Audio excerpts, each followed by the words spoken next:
to say Boyo alert. And Jimmy, how are you today? I'm very well. Stephen, how are you today? Jimmy, I have a question.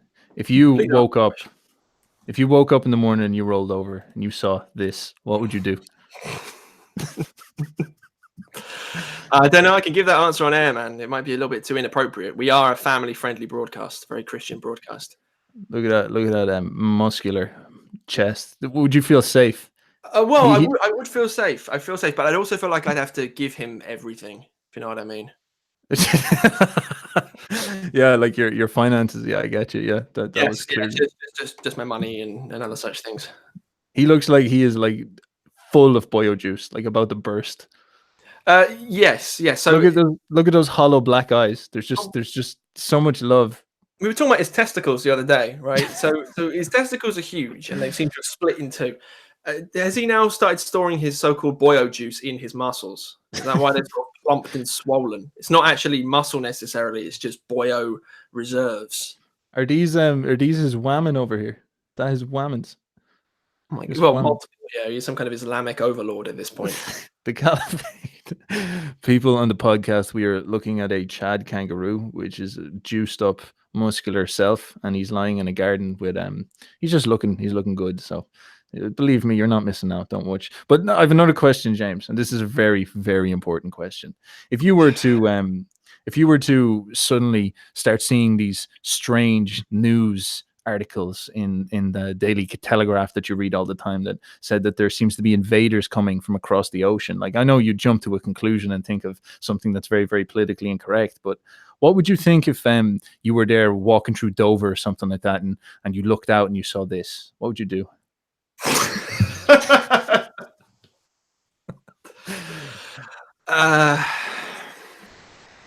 What would you do, James? Christ almighty. Would you So this is basically when the Celts were there defending Britannia or Albion from the Romans, and they looked out and they saw the Romans coming forward in their ships. Instead, it's just this bobbing in the water. This is how it will happen. You think England is safe. You think England is safe because you built modern civilization. This is what will happen. These will begin to appear. Look at those hollow black eyes. This guy, see that there? That's an entire tree right there. It just fell over. This guy is huge. He's like massive, and he'll just be like, take me to your queen, and I will dethrone her. Not in that way. Yeah, he's the type of character who can impregnate women with a single look. Yeah. Look at his black eyes, like, Jesus. He doesn't even have any eyes. Look at them. Yeah. So what would you, and look at them biceps. So what would you do, James? Would you like his biceps are literally part of his chest. Would you reason? A big, solid piece of muscle? No, I wouldn't reason. I would fight back because I'm a British man. I have honour in the name of Admiral Lord Horatio Nelson. Although it would be in the history books the death of England if this actually was an invasion. That would be the end, man. That would be the end. Well, believe me. Do you ever see in Lord of the Rings where you have Saruman and he starts making the Urukai? Yes. This is pretty much what we've been doing in Ireland, and we've teamed up with Iceland up there with the Boyos. We've been creating our Urukai underneath the ocean, and they're coming. Believe me, man, you are not safe. You may think you're safe. You may walk out there and go to your Londis and buy your little butter and tomato roll, disgusting and stuff, and then you may eat that and chew away and drink your crappy English tea and think, I am safe. Oh, it's a great safe society that my ancestors fought for, but you're not safe. We've been preparing something, and we're coming to get you, man. And you don't stand a chance when they arrive. Look at this. Do you think you stand a chance? Look at these. See that there? You think that's hair that's clumped up because of water? That's veins, man. Those are veins. Well, okay, fine. So you're into your conspiracy theories about kangaroos. Fair enough. Could be real. Okay, conspiracy theories, man. I know. I've seen it. Look at that. Look at that on your screen. Flatearth1.jpg. You're conspiracy nuts, Stefan. Get out. Damn, you kind of. I was gonna bring that up later as a joke, but okay, right. We'll talk about that when it comes to it. People, Boyo alert. How you doing? How's life? What's going on? I think that's enough from the kangaroos for the time being. I hope all is well. I'm here with who we got today. What is his name today? We've got a man alive. Oh yeah, we went for Poland. Kuba Dowlowski of Krakow. How are you doing today, Kuba? I do well. I do very well. Very well. I don't even know what that was. What That is was a like Polish Chinese. That was a Chinese one. I do very well. What do Polish people sound like? Zuswish. Like forward. It's kind of like they have jestem godny. Yeah, it's that type of way. It's very good day, Stephen. It's very good. That's sort of Russian, but you're getting there though. It's sort of Russian, but you're getting there. That's good. That's not too bad. I'm learning. Yeah, you started China and now you've moved over to Russia, and then eventually you'll get to Poland, and then you'll get German. Finally, you get an English accent. If there's an England left, it'll probably be this kangaroo caliphate language, which who knows what that will be. It's just literally flexing of muscles. Just boom, boom, boom, boom, boom. Here we go. People, Zabist, how you doing? Ion 24, Boyo alert, Boyo law, it's coming. The law of the Boyo. As decreed, Joshua Boardman, as decreed by that most superlative of marsupials. Chris Donaldson says Boyo alert. Neil Dennison says alert Boyo. Yes, we are alert Boyos. Once you see that kangaroo, you become you wake up, man. That's not, it's something primal in you says, oh shit, get focus, pay attention. I've something to say about the kangaroo really quickly. So when you're trying to go on Twitter and you're trying to get followers and build brands, your banner photo is really important apparently, because if you go on your profile, they'll be like, this is what this guy's all about. I've tweeted nothing in the past week, very, very little. I've gained 150 followers. The only thing I've changed is I've put Roger the fucking kangaroo in my cover photo. It's naturally attracting people in to follow the kangaroo. So it is true. It is true. It is coming. It is coming. Maybe he is the Antichrist. We're trying to figure this out in the Boyo labs behind the scenes. He might be. Christ he might not. He might be our only protection from the Antichrist when you think about it. Do you think that Antichrist really wants to come when imagine if the Antichrist is just walking there being like, I'm the ruler of the earth, I've subjugated all the people, and then he sees this, he's like, oh fuck, get me out of here. He'd be like, Satan, come zoom me out in your magic spaceship, take me to Saturn. So the one thing Satan is afraid of, the one thing the cosmic horror is afraid of. Yeah. Yeah. Alert Troa Boyo Alice. Oh, Doom honey, you're killing me with your fancy Latin. Alert Trora Boyo Alice. Yes. Very good. There's some quite difficult words coming up in this that will kill us people, so forgive us for the terrible pronunciation. Enantiodromia will be one, and that's a very important one, which I'll get into now in a second when I'm done reading these initial introductions. Zabi says, Alerta Boyo. The alchemist daughter says, you were late again, Boyo. Smarten up, please. Jesus, ruthless. I'm literally 90 minutes late. I literally could not give less of a fuck. Do you see how long do you have any idea how long it takes me to find these kangaroo pictures? They're very, very rare. Not gonna lie, it's literally 20 minutes before we go live. I'm gonna find some pictures. And then one of the questions is, Zabist, how much time do you spend researching for a new name for James each week? So it's like, right, we'll start at 11, and then I usually hop on and I'm like, okay, I got to find a name, and then I'll just be looking up a country, being like, how do they pronounce James? Oh, Kuba. All right, we'll go with that. And then and then I'll be like, oh, I got to get a kangaroo. So yeah, it takes time. It stalls us. Raphael says, wow, it looks amazing. And Chris Donaldson says, listening in the gym to Chad Kangaroo is an amazing motivation. And Neil Dennison says he'll ride over there on the back of a croc. That's an Aussie there, I believe. How are you? Very long journey, by the way. That crocodile is he's gonna supersede the kangaroo. The entire world on croc back. Yep. It's the second they invent the saddle for a crocodile, that's when we're done. That's the game over. Sweet Lord. All right, let's bounce into it. People, we're here to talk about Ion, as we always are, and of course, we're the most highly serious and intellectual show on this topic you'll ever find. And today, we're going to talk about psychological law. And this is something I've been chewing a bit because I was reading through this chapter, and we're definitely going to start summarizing these chapters in future as opposed to going through them line by line, because it gets very, now I mean immensely technical in the next while, and it'll just make for absolutely arduous and tedious listening. And we probably don't even have the mastery to explain all the intricacies. So I spend a lot of time trying to crack the big picture of what Jung's trying to say, because he's speaking to a lot of people who are qualified psychologists in his Jungian tradition. It becomes very difficult to kind of keep up with his jargon and all that stuff. And so I tried to crack the big picture, and I was doing this for this one in particular. And I started to see something very clearly about why Jung thinks this about Ion, why he thinks this is a legitimate, why he's fronting this. He's almost suggesting that here's a hypothesis, and it's based off of science. So it's based off a verifiable chunk of knowledge. And it's a very interesting frame he's putting forward. He's saying that I have spent a long time studying human nature directly without any bias. So he's done it in a pure scientific way. I'm not a Christian. I'm not like he was, but I'm not dogmatic in that type of sense. I'm not forcing the square peg of human nature into the round hole of whatever religion I want it to be. He'd read about Taoism and all that, and he'd try to figure out, right, what's happening here. And he noticed patterns come up universally among the people who he studies. And one of those was the mandala. And the mandala was what he called the symbol of the self. And the mandala is super interesting because it's a symbol of wholeness. It's a symbol of completeness. And it's indicated to Jung that there's something in us that seeks wholeness. It's like there's something amazing about humans that we will crave to create something perfect and whole and full in our lives. There's this weird, did you ever hear about that you can look at those online videos. These are super funny, where it's like weirdly satisfying, and it'll just be like a video of a fact. What? People falling over? You mean fat people falling over? No, not those. That's just pure sadism. That stuff. That's like Chad kangaroo porn.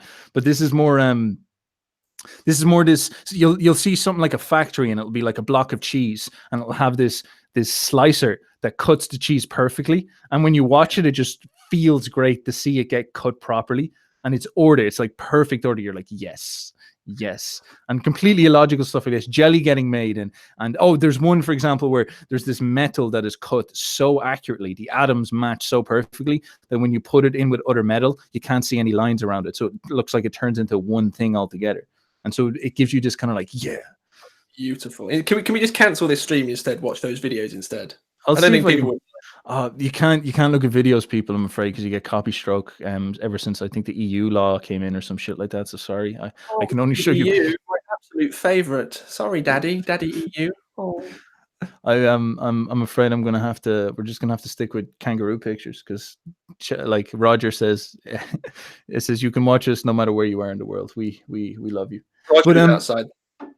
But the point I'm getting at here is that there is this instinct in us for order, that we need to perfect things. We are driven towards ordering the world around us. We want things to make sense. We want to pull things away from chaos, which is life, and entropy, more towards an ordering things. So humans are an ordering force in the world. And that seems to manifest as this symbol of the mandala, the symbol of wholeness. And so Jung says, in a very straightforward way, that this almost sets up a tension in our lives that we don't really stand a chance. This instinct is in us. This is the self-instinct. This is what we're driven towards. We need to create order. Now, the dark side of that is that we can actually rebel against that instinct and become an anti-order energy. That would be like a nihilist or something like that. But nonetheless, you're still surrounding the instinct. You're not escaping the dichotomy of the instinct. The instinct is there. And this is what's pulling us forward in the world. We're getting pulled towards wholeness, towards order. And that becomes a psychological law. That becomes a condition by which human nature has to obey. And if you have laws, you have the ability to predict. This is how the science would work. It's like, we have the law of gravity, therefore we can predict what will happen. This will help us make better cannons, improve trajectory, buildings, and all this stuff. And so Jung is saying, well, I think I have found a psychological law that gives us predictive power with human nature.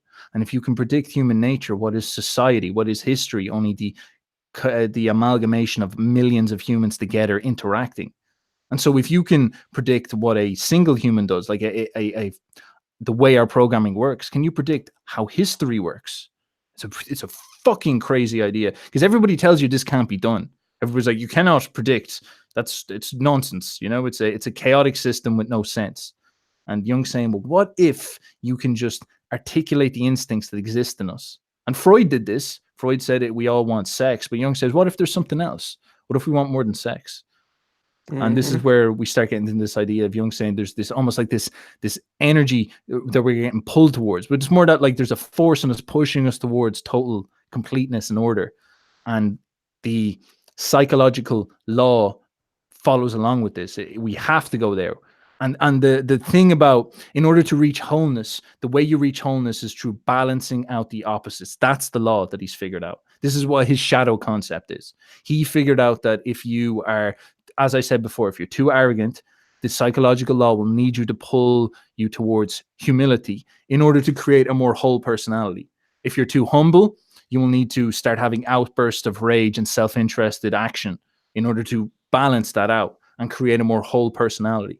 The example of Fight Club is that you have a dude who's like a little cuck, and he needs Tyler Durden to pull him out of his cuckness, and the end of it is about him coming to the center and becoming like sort of like a badass who's tamed himself, that type of thing.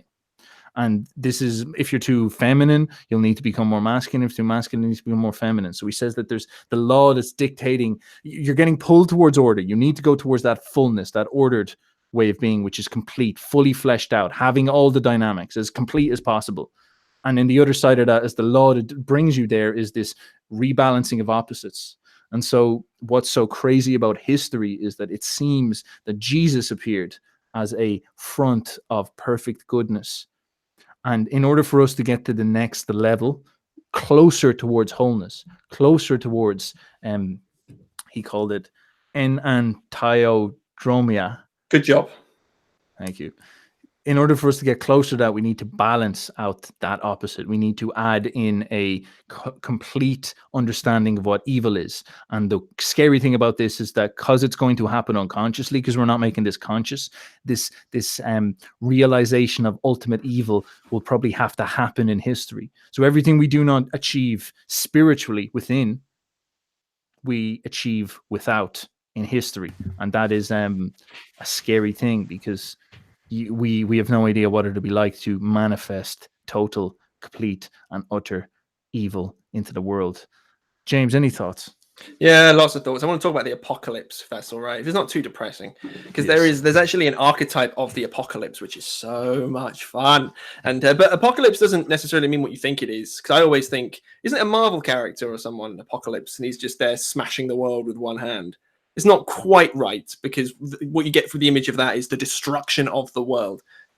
Kind of true. It's like a destruction of a particular paradigm. So I think the word apocalypse in Greek means something like revealing that which will be hidden. So it's like the end of a particular era, and then you move into a different era. So what Jung's hypothesis is, and it's worked throughout history. If you map it, every 2,000 years, what happens is the archetype of the self becomes activated. It turns on, and then what that means is you move from one image of wholeness into another. And it just seems to happen differently between different populations of humans, but it happens across them anyway. So, for example, before the Romans were around, about 2,000 years before the Romans were around, you had like the god of Pan, for example. And like people, like Nietzsche declared the death of the Christian god, you would have had 2,000 years before the Romans, people going, the death of Pan. Oh no, what will we do without our lovely little Pan? And then they shifted into the next aeon. Then that actually happened.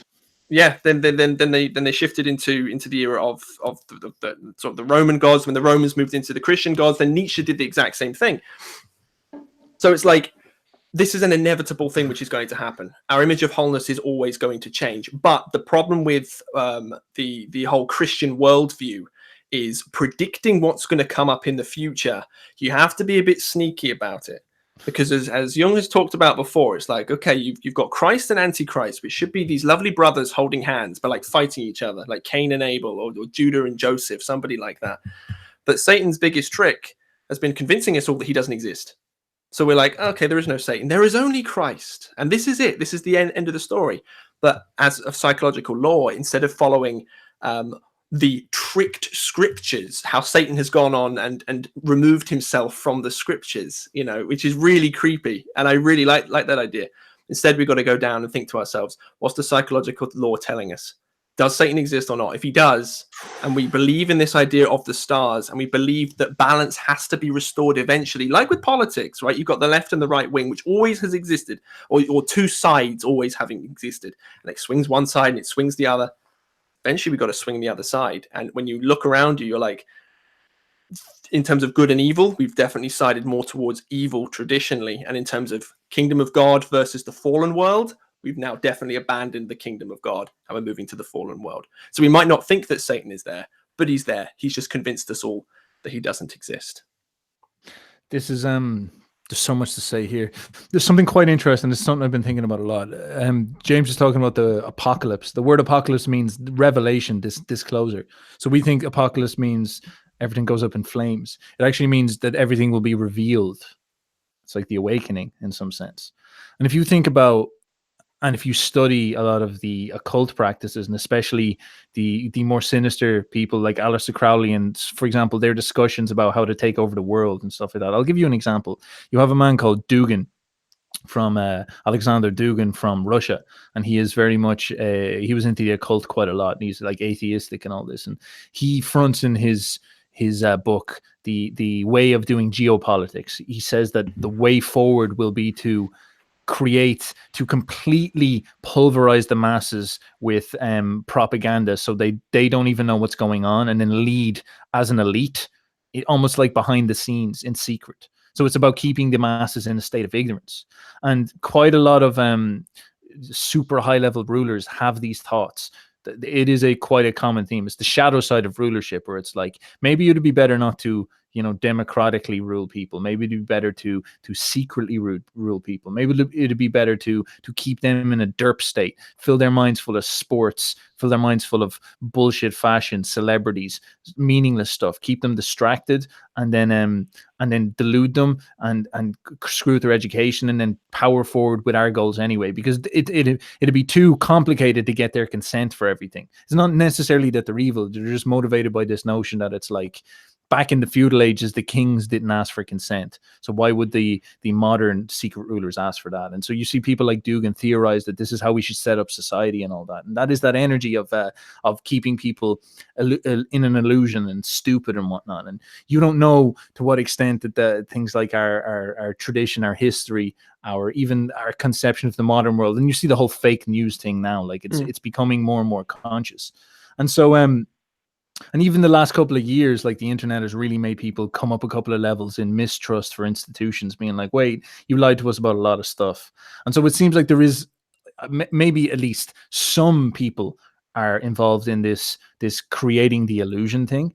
And I always get this feeling that the apocalypse might be a situation where there's this, instead of the overtone window and the mass of people being derped in the matrix, shall we say, it will be that point where everybody suddenly clicks and says, wait a second, now I see what's going on. Now I see what's going on.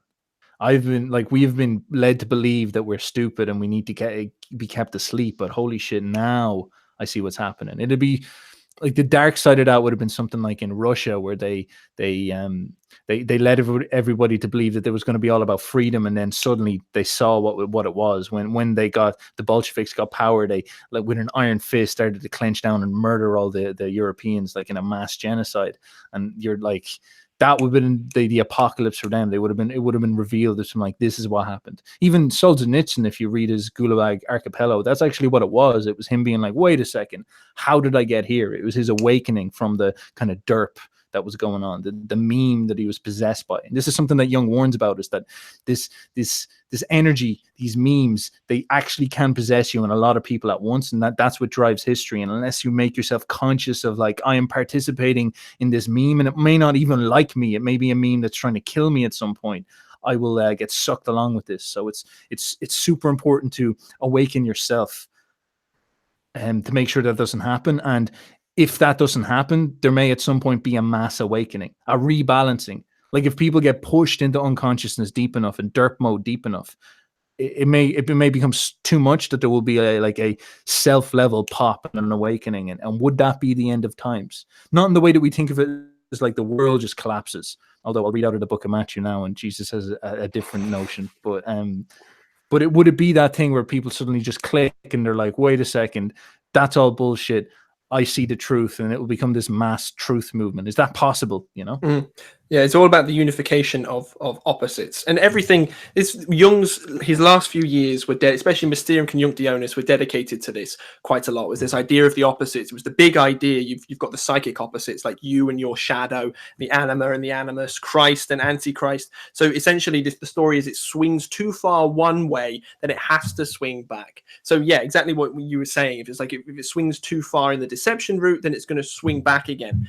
But there's something really scary people often don't know about Carl Jung, including me until fairly recently, was that the way he wrote his books, I've mentioned this before, but I'm going to go a bit deeper.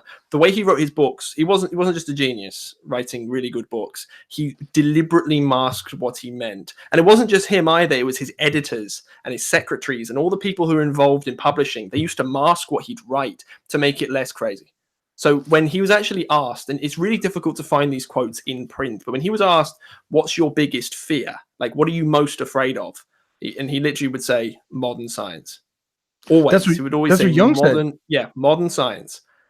Like, wow. So Jung was far more, maybe I shouldn't be saying this because it's like physician's responsibility. Like he says at the beginning of Ion, I believe.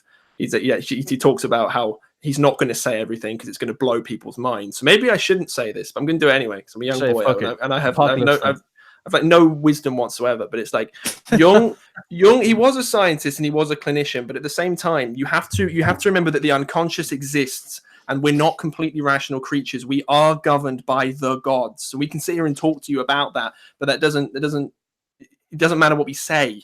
It's that feeling value behind things. So Jung's entire life journey, his entire career, as illustrious as it was based on visions, like real life, active imagination visions that were trying to drag his soul down into hell. And his favorite quote came fresh out of the Odyssey, which was, "I'm so thankful to have returned from hell."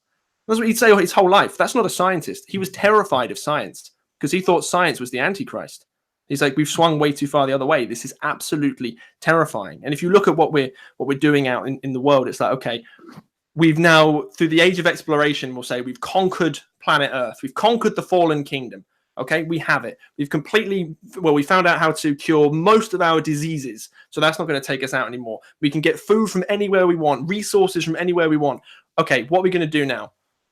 We can now start engineering our babies to be whatever the hell we want them to be. Like IVF, for example. It's like, wow, surely you should have compassion to people who can't get pregnant. It's like, yeah, maybe, fine. But that's missing the point. We can now literally engineer babies. That's what God would do. And what's the next thing? This whole Elon Musk meme. Elon Musk's Twitter is my favorite thing. It's what gives me hope in this dark world, by the way.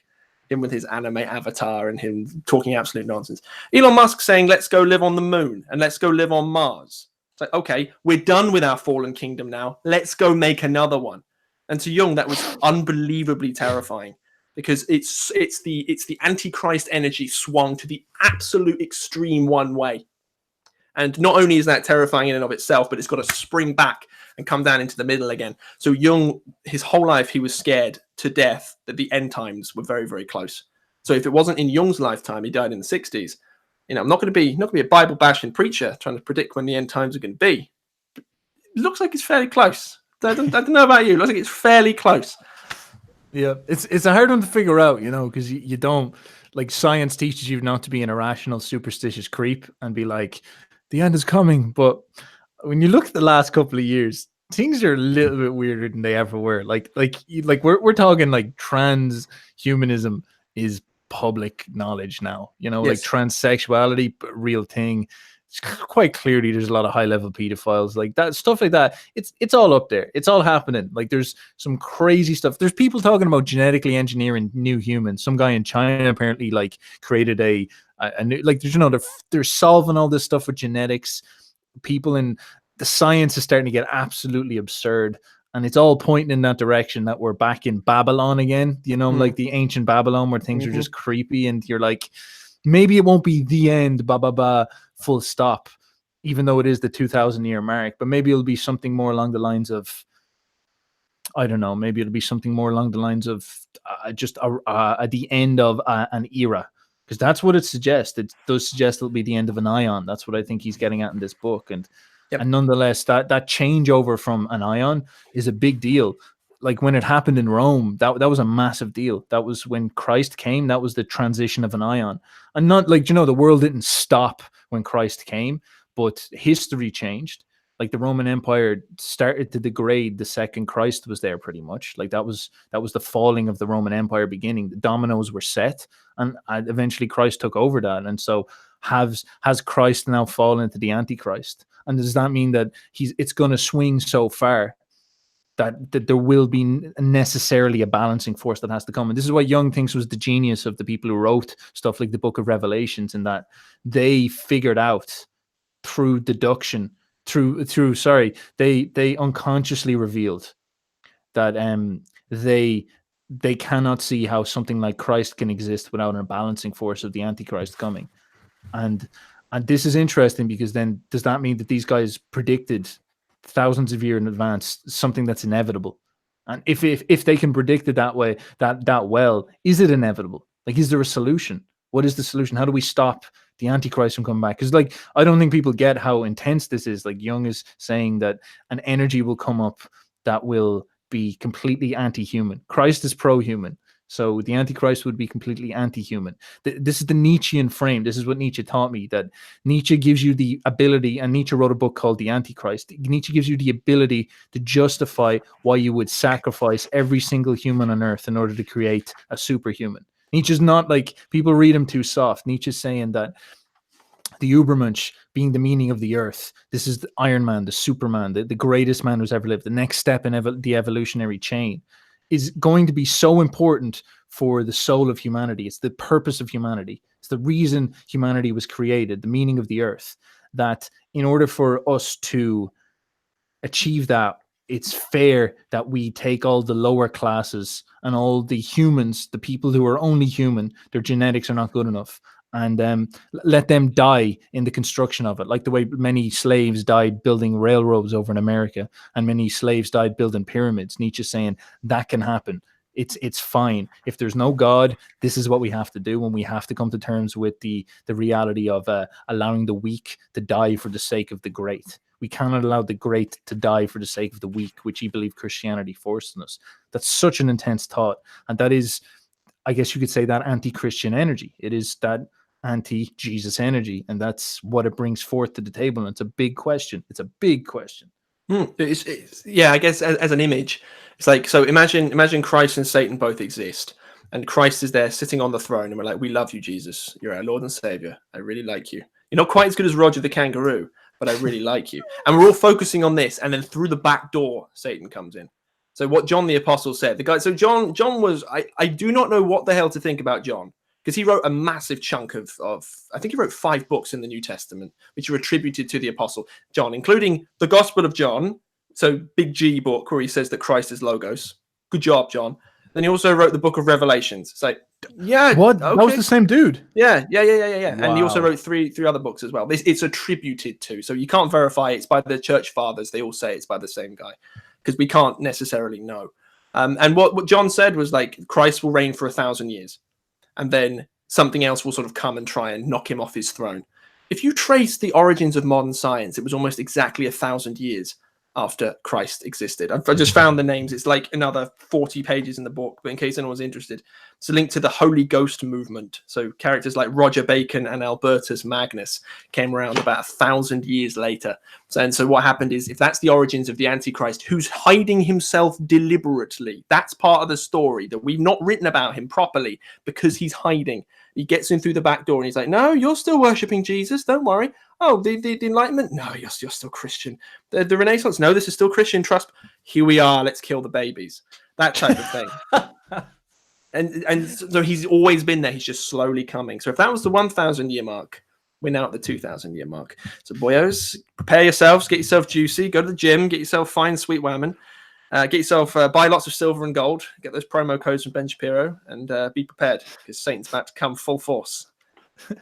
And this is something else that I've noticed from reading through this last chapter, is that we have an incredible problem, and science actually does this. We have an incredible problem with modeling the world and filtering in these psychological realities. This is something Jung is trying to do.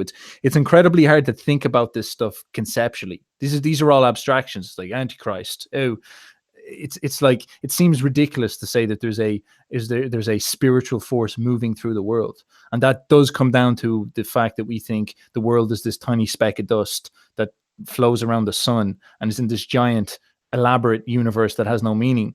But like, when you're reading through this and looking at the way all these old people the ancients used to conceptualize what was going on, they had physical models of the world to support this. A lot of them would frame the world essentially as flat. So this is something this is why the flat earth was there, James, you fuck. What's being a conspiracy Go on, theory. bring it up. Let's see a nice picture of your flat earth, which you secretly do believe, you just won't tell anyone. This is the flat earth that James was telling. If you look at our first podcast with James, you'll see quite clearly that James fronts to me that's like, oh, I'm a scientist, but I also love the flat earth. And this is rubbish. I bring it up as an intrigue, and you immediately go, "Oh fuck, the Earth is flat now, laddie! Ah, Jesus Christ, he must have existed." You're a simple thinker. That's why. Little then I go, diddly eye, sure. Let's go have Guinness. Like, it's always a good day for a pint of Guinness now. And I noticed that the way I'm completely moving on from this. Please. That kangaroo is going to get you, man. I hope. So the Earth is flat, and so the Earth is flat, and these guys conceptualize it that way, and they always see it as almost like heaven is outside the firmament. You'll actually see Jung drop this notion of the firmament later, saying that there's this dome essentially, or this seal around the Earth, and heaven is this place up here, and this is the upper world, and it's almost like they are believing that there's characters up here, angels, gods, Christ, whatever you want to say. You can think of this, if you want to think of it in a modern way, it's like this is their way of conceptualizing the meme world. Because think of where ideas live. They live in our heads, and our heads are above our bodies. And so we sort of project the notions of ideas to being an upwards place. And maybe they just took that projection all the way to say that it's the sky. And then when you think about how the Greeks would store stories in the stars, that's such an insane idea, but they would use the stars as like this sort of like computer screen, where they would have, it was like a desktop, and then each star constellation was like a folder, and when you look at the star constellation, you're like opening the folder to the story of Aquarius or whatever. And so this is how they go into these star constellations and open them up like folders and get a story out of them. And it becomes like a form of their memory, where also the most important stories in the world charged with the most amount of meaning, and also their history. It all gets wrapped up in there. And so it turns into this notion of like this realm above, which is heaven. And if like, you know, like we'll say we look up in the stars, and one constellation is the communism god, and another constellation is the Nazism god, another constellation is the Christianity god. And if you were able, like Jung, to sort of in tune that if these ideas go to war up in heaven, then it's going to lead to a war down on earth. How much of a step is it for you to say that these ideas, these gods that live up in the constellations, when they fight, we fight, which means, to me, almost like it's their fighting is what's dictating our history. And then that becomes an even bigger crazy idea when you say, well, if I can predict how these conflicts are going to resolve each other, that's going to predict what's going to happen. And so it's so hard for us to think this way about ideas and about history, because we believe that the earth isn't like this. And so it's ridiculous to say, well, look at the memes in heaven and the stars. But these guys had a way of conceptualizing this. So did they think the earth is flat? I'm not even sure. I'm not even sure if it's a useful model physically, but the way they're conceptualizing things, saying that there's like a God and a Satan here, is extremely useful for thinking about the way ideas play out in a psychological way. It becomes a very useful map for looking at ideas, and that's not trivial at all. It's not obvious. The Bible is wrong.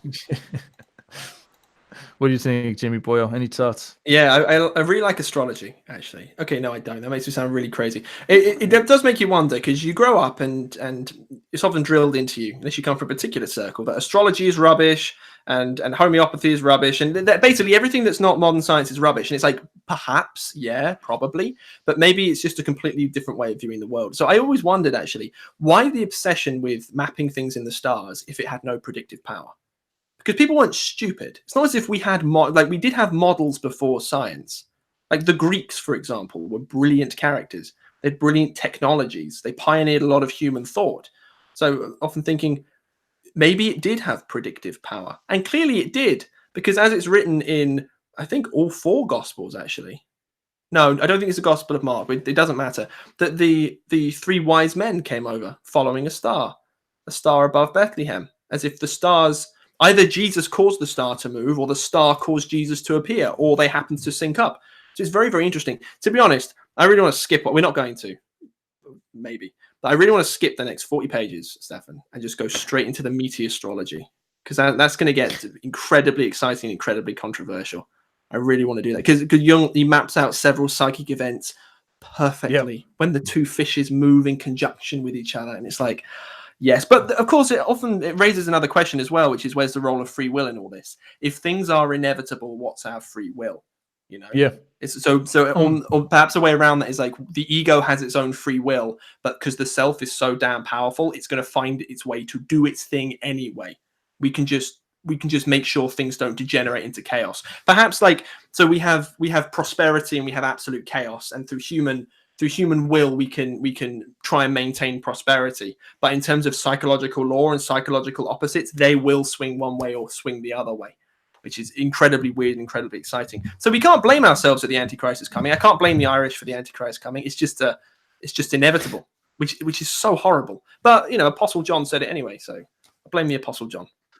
And just another cheeky little red pill on the astrology thing. Look at this. This is Graham Hancock first introduced me to this, but I believe this is a model of the Egyptian pyramids if the sky was back a couple of thousand years ago, where he proposes the pyramids are actually built. They're like 10,000 years older than they say.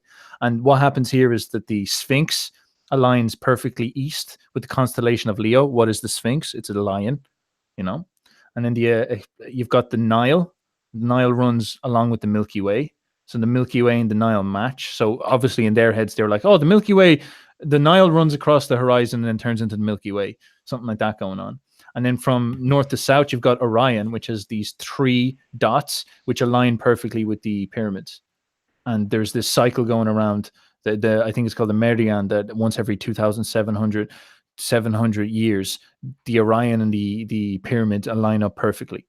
So that is absolutely astounding. Like, that's just so fucking crazy. It shows that it was likely and astrological, and this is also like perfectly on the alignment of north, south, east, and west. Graham Hancock found out that it's ridiculous. I think it's within like a fraction of a degree that all the pyramids align to true north, which is just fucking crazy considering these people were probably pooping in baskets. But he says, well, maybe they weren't. Maybe they were way more advanced than we thought. But nonetheless, it goes to show you that like this astrological stuff was taken extremely serious by the ancients. And the notion that we can just reduce the people who built the pyramids to ignorant fools is just so ignorant and foolish. It's unbelievable. There's something to this, and we don't know what it is.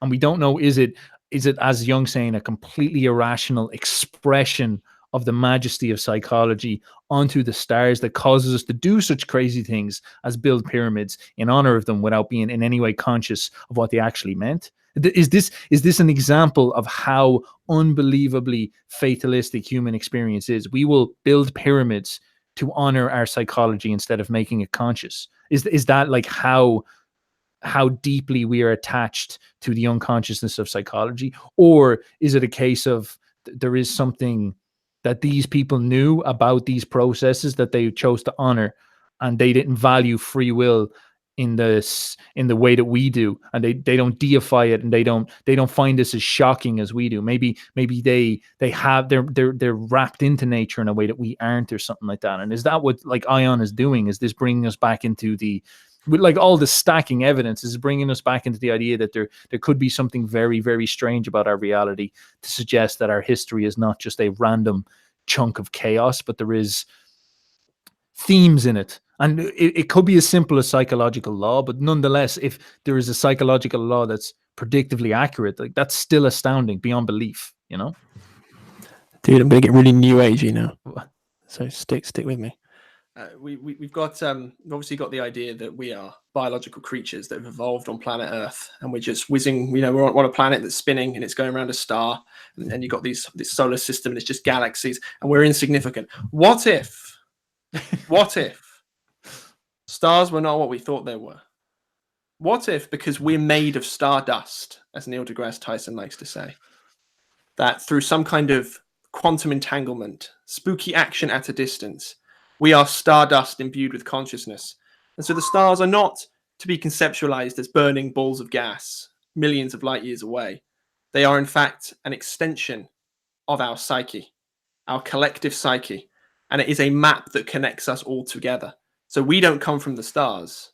The stars come from us. They are a psychic projection onto the dome. I'll tell you one thing. The Boyos are definitely burning balls of gas. I can tell you that. It makes you think, though, it's like, what? Well, maybe. Yeah, maybe I'm just absolutely insane, but clearly there is some relationship between us and the stars. You know, we've had it for a long time. Modern science did not create intelligent people. Intelligence existed before. We just looked at the world in different ways. The Egyptians were more unconscious than us.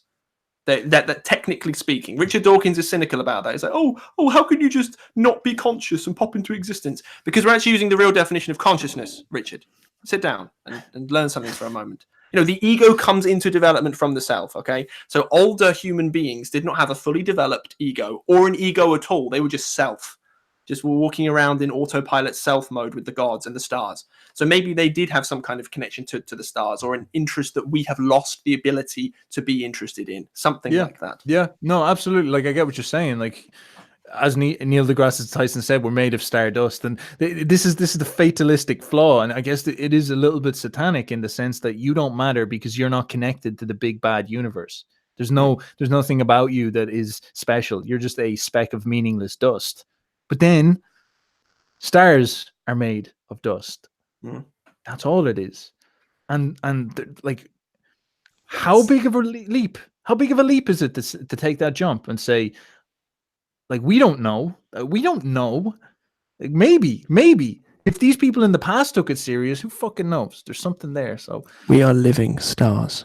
Yes, quite. Especially me. I'm more of a star than you. So fuck you. Read the fucking book, you cunt. Shall we actually crack into the damn text now? Yeah. Go on. Read the book there, and we'll try power through it, and I'll try to get it through a bit of the Book of Matthew, and I think we'll have to close this up and do some questions. Very nice. All right, people. Page 42, paragraph 76. Get your books out. We'll read together. If we see the traditional figure of Christ as a parallel to the psychic manifestation of the self, then the Antichrist would correspond to the shadow of the self, namely the dark half of the human totality, which ought not to be judged too optimistically.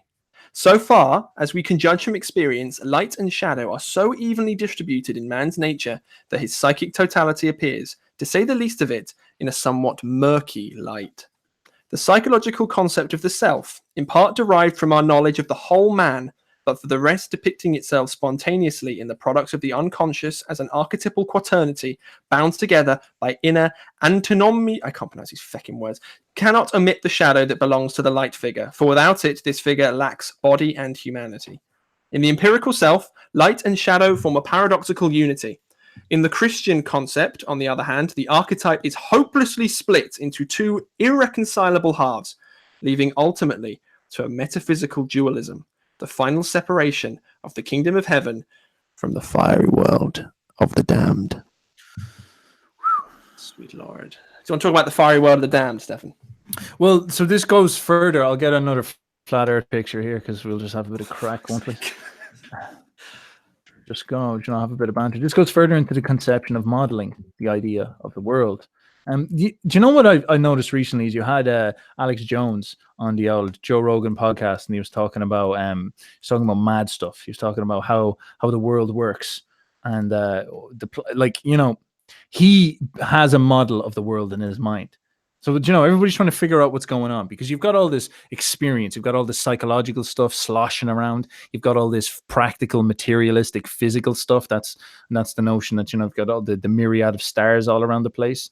And then you need to try fit it all in somehow and say to yourself, what's going on? So Alex Jones suggests that we live on this earth and that there's 10 dimensions. So, like, is there much of a difference between the notion of dimensions and heaven? Now, people who are thinking this is getting a bit woo, because it has gone a bit woo, dimensional science is not argued. Like, it is considered a very, very, very, very, very deductive conclusion of quantum physics. There's very likely that we live in a dimensional universe.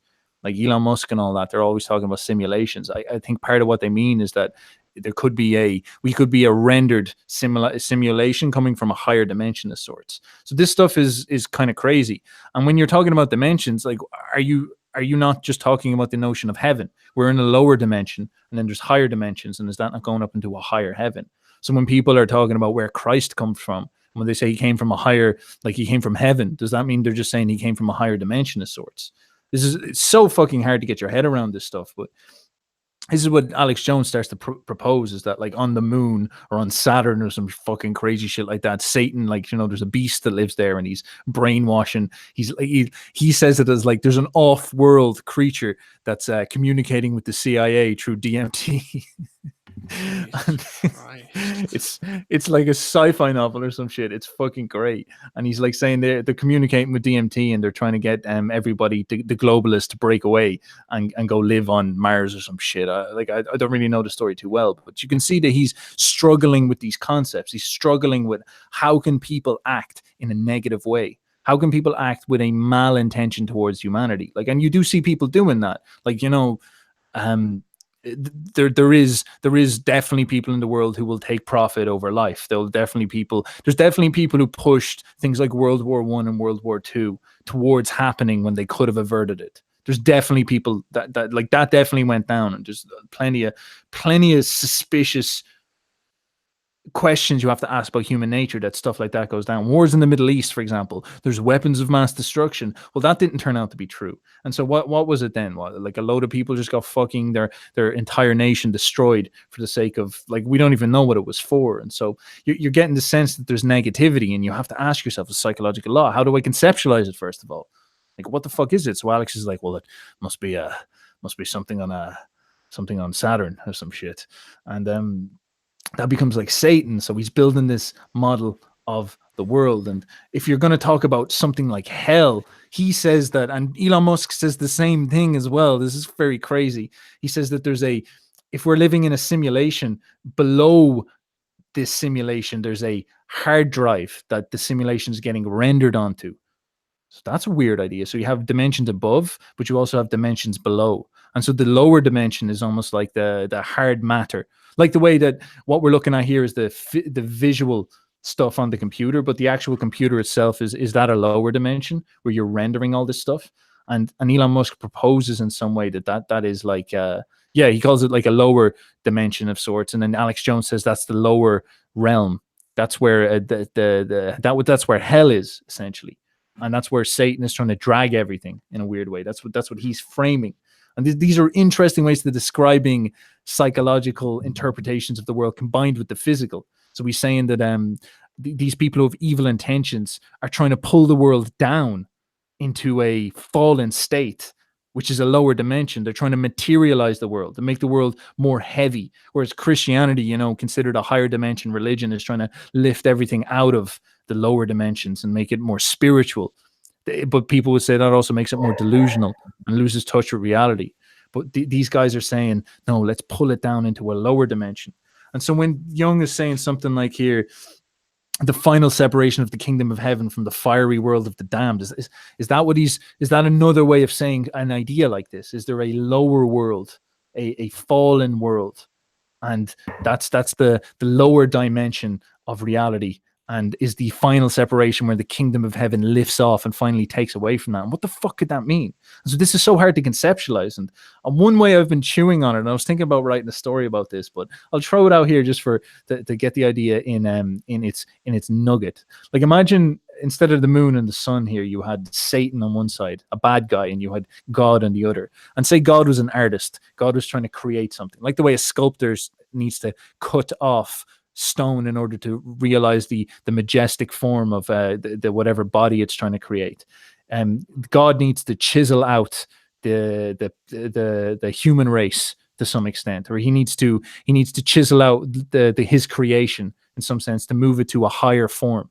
Because like as an artist, you'll find that it's not about adding more to what you do. It's actually often about cutting away and purifying what you've made. So like a sculptor, he's trying to cut away parts of his creation to make it a more sophisticated form. And maybe his tool for doing that is actual evil itself. Maybe evil is that thing that chisels away that which is not good enough. And goodness defined by God, that's a big question. Like, what does he want? Well, it seems like it's sort of a spiritual thing. And is his goal at the end of time, like, is he currently going through this process where he's chiseling away at us, cutting away at his creation, testing us, seeing are we good enough to go to the next level of the making his sculpt or whatever it is? And so it'll come to a point where it's like, all right, sweet, we've done that, Ion. I've done that phase of work. Now it's time to move to the next level of creation. And he will get rid of all the stuff he cut off and throw it in the dustbin, which is essentially the lower dimension, and give that to Satan. And everybody who ends up in the dustbin will be fucked because they won't have a God. They'll just be stuck with Satan from there on after. And then God will move up to the next dimension to make it higher and deal with new problems of some sort. Jesus Christ, dude. Well, like, it's a crazy way of conceptualizing it. Is that what these people were trying to say? Is something like this going on of some sort? And doesn't it make you think that life is such a wonderful, weird thing that we apparently so crawled out of pond slime, and here we are just suffering, and here we are going like, well, maybe God's created multiple dimensions for us to live in, and then the paganism was actually just a normal cycle, and truly the real God is actually acting within us. We just haven't seen him yet. Holy Lord! It's because you were talking about conspiracy stuff there, which is great fun. I want to talk about conspiracies for a second. Like what you were saying in that paragraph is like, so we have the self, and the self is human totality, and Christ is like the good side, but there's also the bad side, which implying, if you're reading in the text, remember Jung's trying to lock things into his text, is that Satan has just a right to exist as Christ does. That he's there. You can't just throw him away. He has just a right to exist. So I do wonder if with all these conspiracy ideas, and some of them are starting to break, like fake news. Clearly people are starting to become suspicious of controlled narratives, we will say. It doesn't have to be conspiracy, but maybe what people need to become aware of is that darker part of human totality. So that dark, not your personal shadow, the dark half, which is the Antichrist, which is the deceiver and the liar. So maybe people need to become aware, and this is maybe the big shift that's going to come, and I can sense it. And probably lots of you out there, and you, Stefan, you definitely, the weird messages you send me at 3 a.m, going on and on and on about this, so you can definitely sense this, that there's some kind of realization that human beings as such, as a collective, can scheme together and lie and deceive you, as if it was an archetypal Satan deceiving everybody. Yeah. Maybe that's the energy that needs to come out. It's like our government's all lied to us. Our media's all lying to us. This is lying. This is lying. This is lying. Because that's archetypally Satan, the deceiver, the great deceiver, masking your truth. That's very cool. It's also an excuse to believe that JFK's assassination was not a random lone gunman. Yeah, I think they declassified the files on that, and it's yeah. I don't think it was what it seems. I think they just declassified the files, and people were like, "Oh fuck, yeah."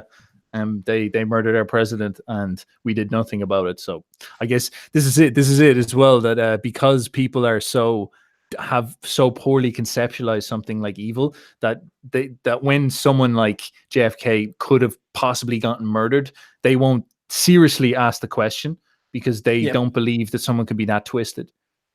Yeah, so it's like that problem. Like, that's the problem with communism. Like, when someone says you just don't elect those guys into power because they will do fucked up stuff, and you're like, they wouldn't lie. They couldn't lie to us on that scale. It couldn't be that big. It couldn't be that big of a lie.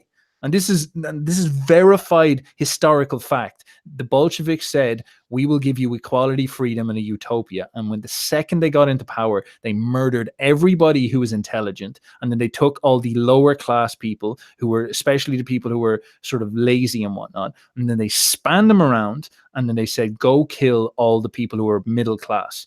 They gutted the middle class, and they created a slave state. And then they started to take the women and tied them up onto trees and cut out their children when they were pregnant. They went around and they would publicly murder priests. They would destroy churches, and they would get these things. I think I've said it before. They'd take out someone's intestine, tied to a stick, and whip them around the stick until they pulled their own intestines out. They did this stuff, man, and that was all under like, oh, we're here, we're your friends. And you wouldn't have ever thought something bad was going to happen. Because you just couldn't imagine, like, if we give these guys the power of the machine, the power of the state, they're not going to do something that twisted. Surely not. They went on, they did that to 60 million people. There's never been a genocide like that in history. Maybe the Chinese one, which was also a communist revolution. Maybe that parallels. Maybe that's about it.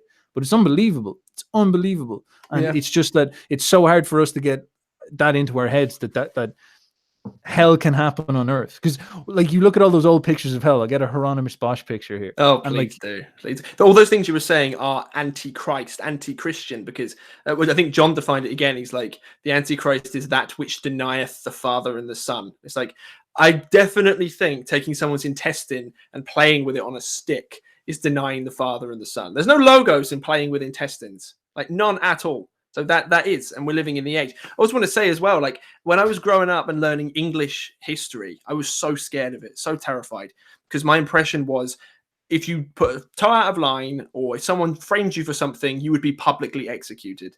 That's not quite right, but people were publicly executed, and I couldn't deal with this. It was like, so you're telling me that 500 years ago, 400 years ago, even 300 years ago, what they would do is they would take somebody, the crowd would demand to go and watch them be torn to pieces. So like they have a prisoner, and if the crowd be like, fucking kill him, yeah, tear him apart. And then they would lay him down on table, cut his intestines out, throw them into a fire, hang him as well, cut his head off, rip his heart out, and the crowd would be going, this is entertainment. Well, to be fair, they didn't have Netflix. So like, what else are you meant to do on a Saturday night? And go watch some degenerate be executed. But humans are capable of that, and I couldn't deal with that. Young, we are softer now. But kids back then, you see dead bodies all the time. You'd be exposed to evil all the time, invaders all the time, rapists all the time. Don't have that anymore. So the shadow is getting larger and larger and larger and larger, deceiving us all. So yeah, that's so true. And there's something interesting. Dan Carlin, by the way, does an unbelievable podcast on human execution. And he describes, like, for example, how taboo the executioner was. Because if you were touched by the executioner, generally speaking, that was the last person you'd ever touch. So people never wanted to touch them. They became like a magical person. They ended up making a lot of money. So they were always really rich, and they'd sit alone in the pub. They'd almost, like, they were just social outcasts, and they'd have these really weird families. So it was supposed to be a horrible job, but they became really intense people. And then there was this really strange energy where, did you see the end of Braveheart, where the guy Mel Gibson gets executed, and at the start they all hate him, but towards the end they actually admire him. And that's actually quite common to what would happen, that if the guy who was getting, the degenerate who was getting murdered, actually put up a moral proof of the human spirit, being like, despite the fact that this is my final moments, I'm not going to lose my dignity. They'd redeem him in that moment. They start to turn in favor of him. And so, and like, that's the most visceral example. Like, we watch sports. These people will go and watch someone fight to retain their dignity before their death. And if they achieved it, it would be like a catharsis. Everybody would be like, this piece of pure evil has now proven that, despite the fact that they murdered my cousin's sister or something like that, that they still can act nobly. And that's like, that becomes a redemptive story. And it was absolutely astounding for people, because they would look around and see that happen and be like, the psychology of this is insane. You'd have little women, and little girls, like young girls, running around being like, oh my God, an execution. They'd all go to it, and it'd be like this giant drama thing going on. So it's just so strange to get your head around that. It's very hard to figure that out. Yeah, it's like watching an archetypal story in action, because that's the story of Christ as well. At the end of it, it's like, crucify him, crucify him. It's like, fucking crucify me then, more or less. And then watching that happen. I could definitely see the psychology of it, and I also can definitely see that people were way more exposed to the darker side of human totality than we are today. Because we can't even see dead people on the internet very easily. You have to go on whatever websites, like, I can't remember, Live Leak and things like that to do it. We're not exposed to anything. It's all crystal clean all the time. It's like, Yeah. To be fair, like, I would probably rather watch an execution than Jonas Brothers concert or something like that. Of all the entertainments, yeah, go watch an execution. Fucking quote that, people. Quote that. Look, and this is the other one. It's like we have this notion that hell's not real. There's no such thing as hell. And then you see a picture like this, and it's like, you look, like, see this person here, they're getting strapped up and pulled apart, and this person's getting sawn, and it's like this parody. You're like, oh, look, the funny picture where everybody's getting killed. Man, this happened. Like, the French Revolution was, they set up on this little thing, a guillotine, and they gathered a big crowd, and they brought their aristocratic families, and they murdered them all. And then they went and said, oh, fuck, things are still crazy. Let's go and just let's just kill everybody. And they started a reign of blood, the reign of terror. And they just started doing shit like this. It was just public torture. The communist revolution was far, far worse than that. And that was an example of it. It was just this. Like, in Ukraine, they showed up and they said, give us all the grain. And then if anybody was like, no, they were just pointed the gun and said, give us the grain or we kill you. And they just starved them. They completely just, they just took all the food out of there. Every time they were in the fields and they would like pick up a grain and keep it to themselves and all this. And they were caught. They were like, all right, we're going to kill you. And then eventually everybody was so hungry that they began to eat dead bodies and each other, and cannibalism began to happen. And it was just fucking disgusting. Animals, rats, leaves, grass. They just destroyed them. They turned it into this, you know? And that happened. That's not a story. That's not, oh, spooky stuff. That happened. That's what happens when you lose the logos. If the logos is king and you lose the logos, this is what you get, anti-logos. And the way that happened is, it was people coming in, fucking with your logo, saying, we will give you equality, freedom, utopia.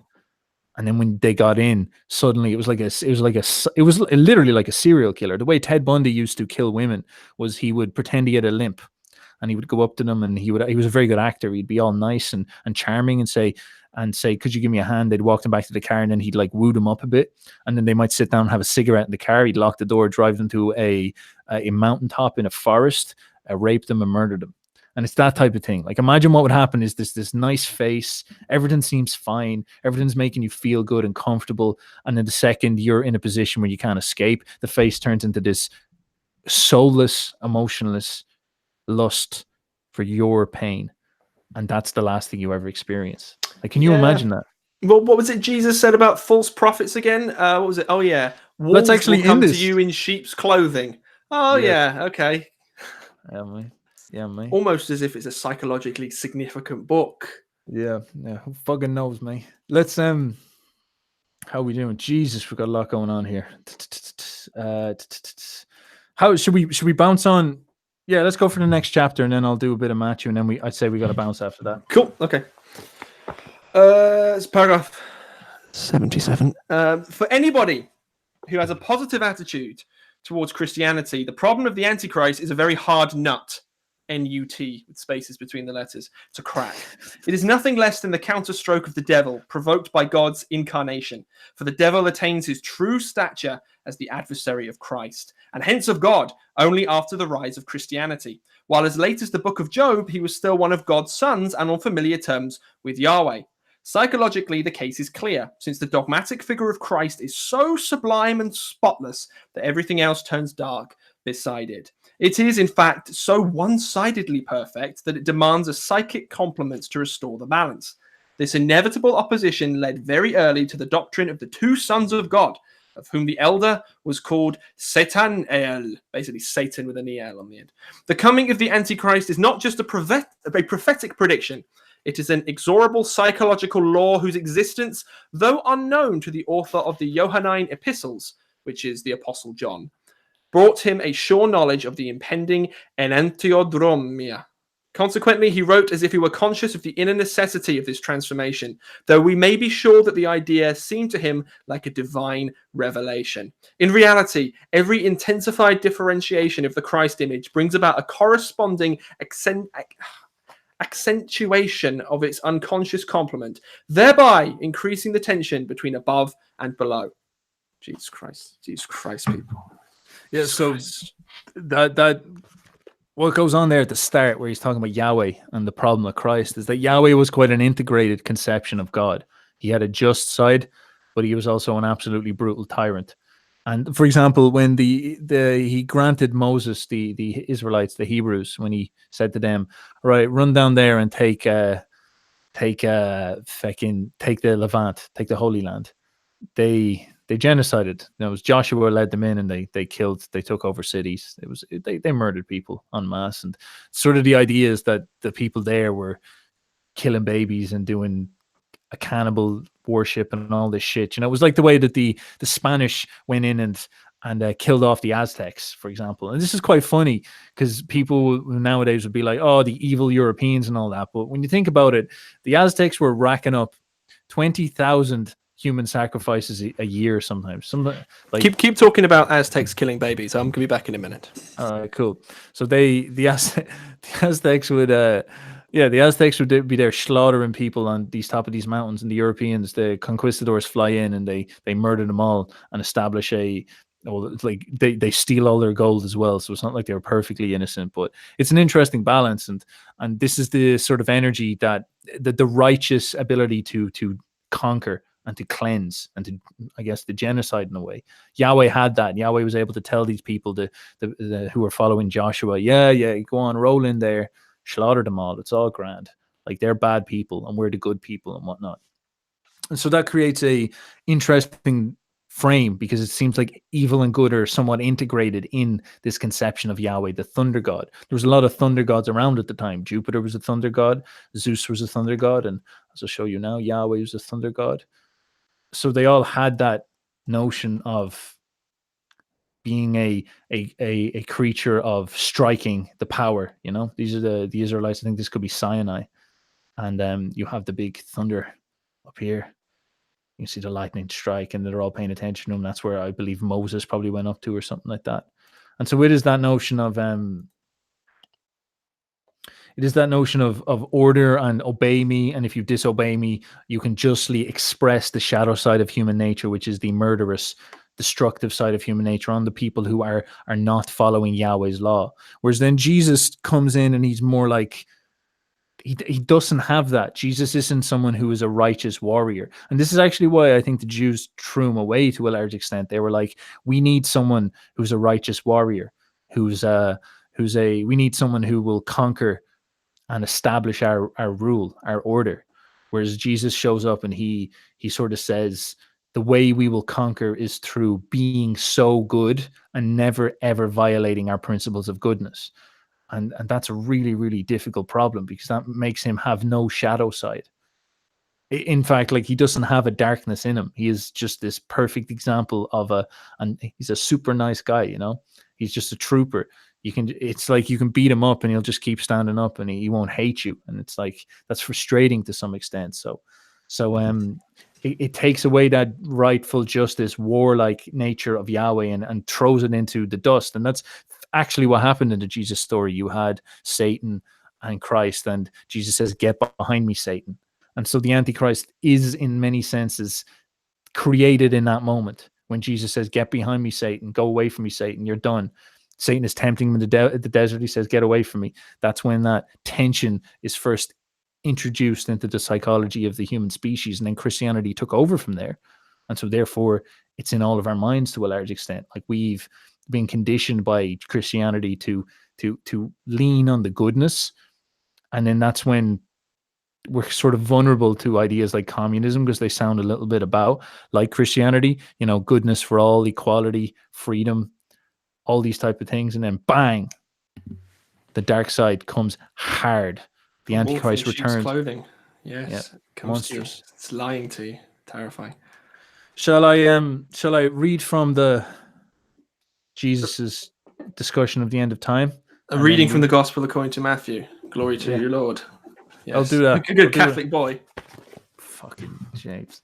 I'll do that, and then we'll take some questions, people. So if you have any questions bubbling up, they will be coming soon. Pop them in there. And I believe Super Chat is there, so don't feel shy. Don't feel shy. Dude, I was literally about to send you a Super Chat as the account Roger the Kangaroo. Just saying. Hello. Here we go. We'll go with this. So this is Matthew 24, number 3. It's called Jesus is on the Mount of Olives. So this is why I had this here. Screen share. This is the Mount of Olives. This is I think it's beside the temple in Jerusalem of sorts. So he's chilling out here outside the temple with his boys. And there's the mandalas from earlier. I never got to show these. This is Notre Dame. This has been burned down. This is quite sad. We used to have this. It's gone now. This is the example of enantiodromia, this unification, this will towards order. Jung noticed that these mandalas show up quite naturally. Yeah, they appear in lots and lots of churches just spontaneously because they're not a religious image. They just seem to appear around images of Christ, which is so cool. Yeah. And so it's this idea of wholeness, the circle, and as you can see in the middle, on the throne of the self is Christ. And that becomes a big question in the future. This is just another example of a mandala. You see these in Buddhism all the time as well. It's this creation of order. And it's almost like it's just very weird. It's like, it's not a picture of God, but it seems to be, Jung is suggesting that is the manifestation of that instinct. Yes. And so, and there's Notre Dame. It's unbelievably beautiful. You never see that again, though. So that's coming on. And apparently they're having an international architects competition. So you might actually get to see one made out of plastic or something. Who knows? Oh, hooray. Actually, let's not talk about this. I'm going to get very angry. And it's inappropriate. People aren't here to see us angry. They're here to... Raphael says it was rescued. Sweet. I heard some of it got damaged, though. All right. So he's Jesus is sitting on the Mount of Olives outside the temple, and this is after he says something that is one thing that got him condemned. He said that temple is going to fall. That temple is going to be destroyed. Jesus left and was going away from the temple when his disciples came to him to call his attention to its buildings. Yes, he said, you may well look at these. I tell you, not a single stone here will be left in its place. Every one of them will be thrown down. That's a frightening notion because that came true. I think it was 70 years. And this is the big story of the Jews. 70 years after Jesus died, 40 years after Jesus died in 70 AD, the Jews in Judah rose up against the Romans. And the Romans got sick of them after a while. So the Romans, like Roman style, invaded them and absolutely destroyed Judea. And they smashed the temple because the Jews... because they were just furious at the Jews, and then they sent them to Babylon. So that's when they started cultivating the new religion, the Talmud-based religion. So they had the Torah before. But this is when they sort of formed what we could call modern Judaism properly. And then they established Palestine, which only recently got taken apart. And a lot of the people who were involved in the Zionist movement, like Moses Hess, one of the original guys of the Zionist movement, wrote a book called Rome and Jerusalem, because this is how big this was in their heads. Like this is the beginning of this ion. And this is another indication that we could be coming closer to the end of the ion, because we're suddenly back at the unification of Jerusalem. It's there again. It's now Israel again. And so that's very interesting, because that hadn't that was just a very interesting way that played out. And so Jesus said, yeah, this temple has been destroyed. And that was horrible for the Jews. That was like ripping their soul out, because you can't have a religion if you don't have a temple. So that really caused them big problems. That caused the wandering Jew. That's the reason why they were the wandering Jew throughout Europe for all those thousands of years, because they didn't have a place to call home. And so that's why they needed, as I said before, they need that kingdom to go back to. And that's what Israel was. Yeah. So Jesus called this, and then they were like, bullshit artist. And then he called this, and there's another example of oh shit, he called that. That's super interesting. What did he know? Well, if he called that, he goes on to call this. As Jesus sat on the mountain of Olives, the disciples came to him in private. Tell us when all this will be, they asked. And what will happen to show that it is the time for your coming and the end of the age? The end of the age, which is interesting. The end of the ion, I believe that might even be in the original Greek. Yeah, you see, you got to read this stuff in Greek as well. Jesus answered, be on your guard and do not let anyone deceive you. Many men claiming to speak for me will come and say, I am the Messiah, and they will deceive many people. You are going to hear the noise of battles close by and the news of battles far away. But do not be troubled. Such things must happen, but they do not mean that the end has come. Countries will fight each other. Kingdoms will attack one another. There will be famines and earthquakes everywhere. All these things are like the first pains of childbirth. Then you will be arrested and handed over to be punished and be put to death. All mankind will hate you because of me. Many will give up their faith at the time. They will betray one another and hate one another. Then many false prophets will appear and deceive many people.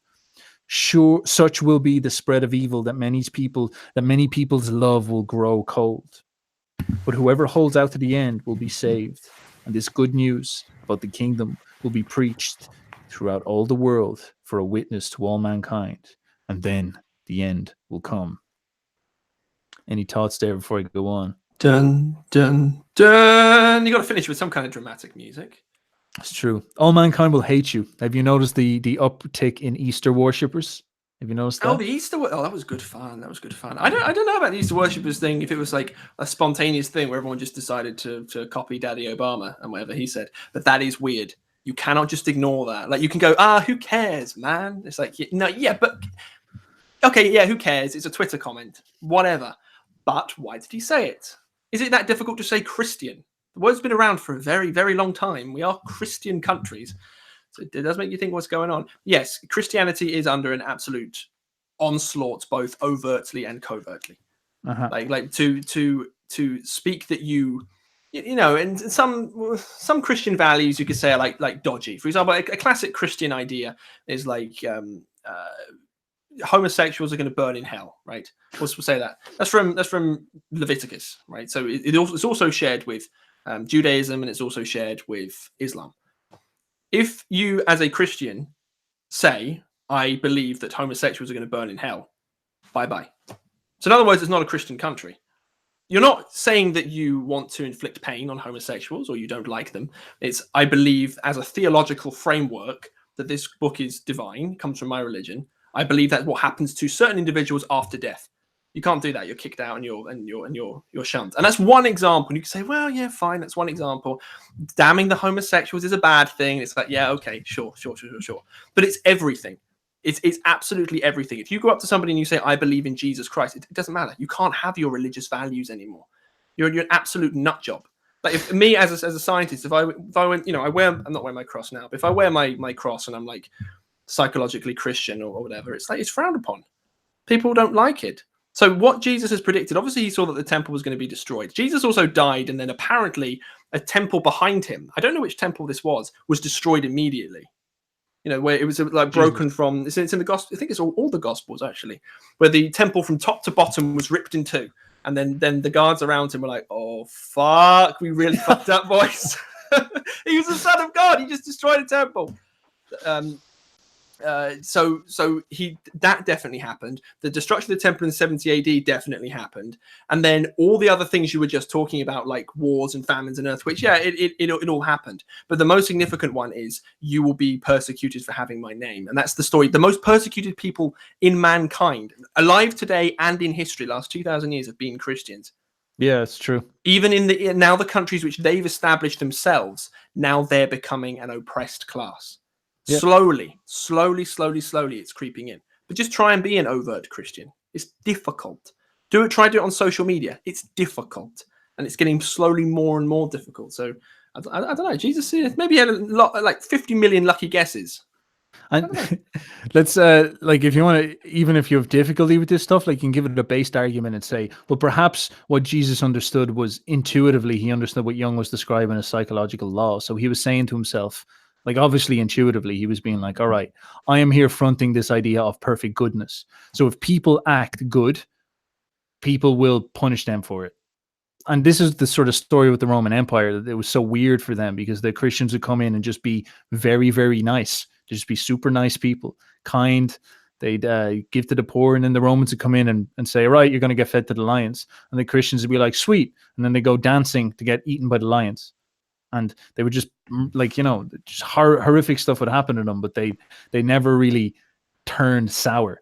And that's really, really weird, because the Roman nature was like, defend yourself. And these guys weren't doing that at all. So it was almost like this weird, pitiful cucks or something like that. But eventually eroded them, took over that empire, as they said. And so maybe Christ could intune that what he was fronting was going to lead to like consistent instances where Christians were going to get persecuted. And so when he says something like this, maybe he's generally saying that it's just going to happen a lot.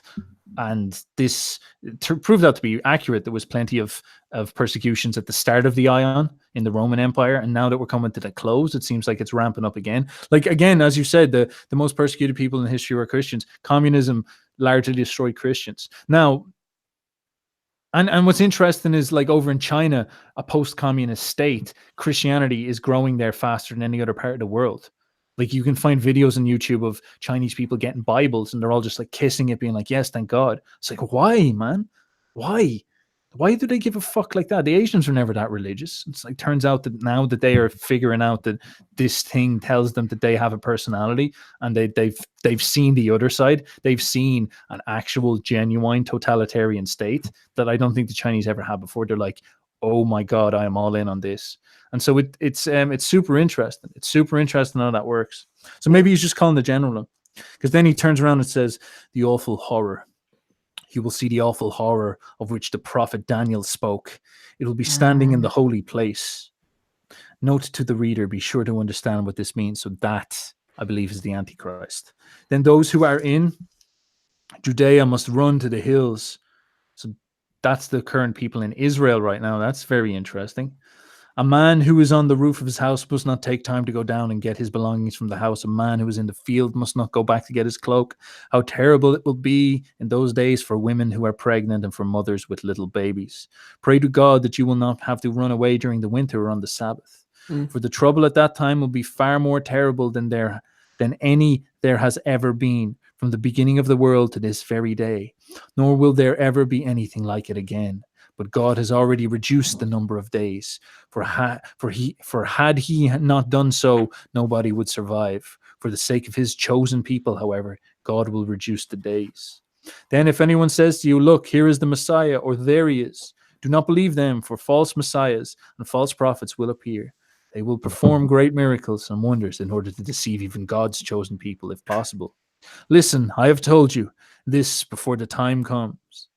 Or if people should tell you, look, he is out in the desert, don't go there. Or if they say, look, he is hiding here, don't believe it. For the Son of Man will come like lightning, which flashes across the whole sky from east to west. Wherever there is a dead body, the vultures will gather. How cool is that? And then I'll give you the last bit.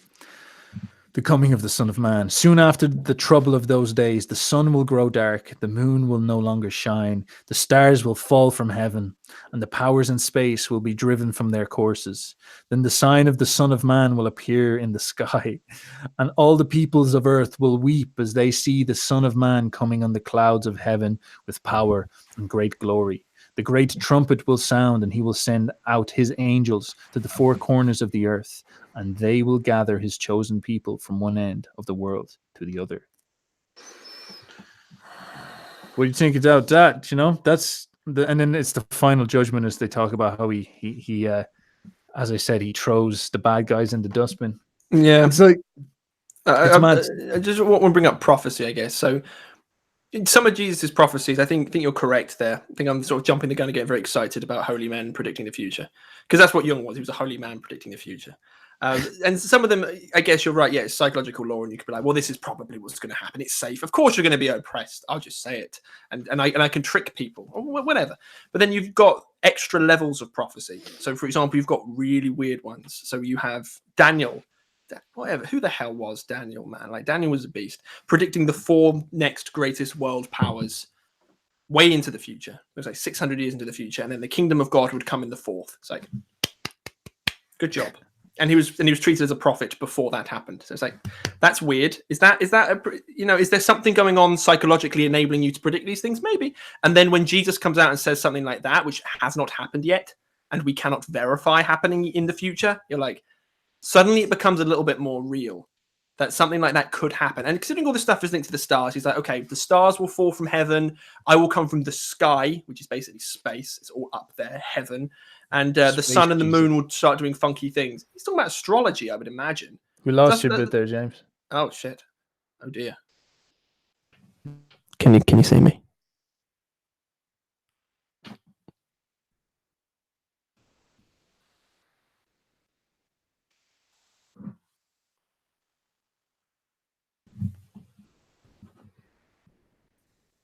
We lost you for. They might have lost me or they lost you. I'm not sure who. I'd imagine you. So Yep, cool. literally, All I was saying was, it seems to be from those predictions, Christ was talking about astrology.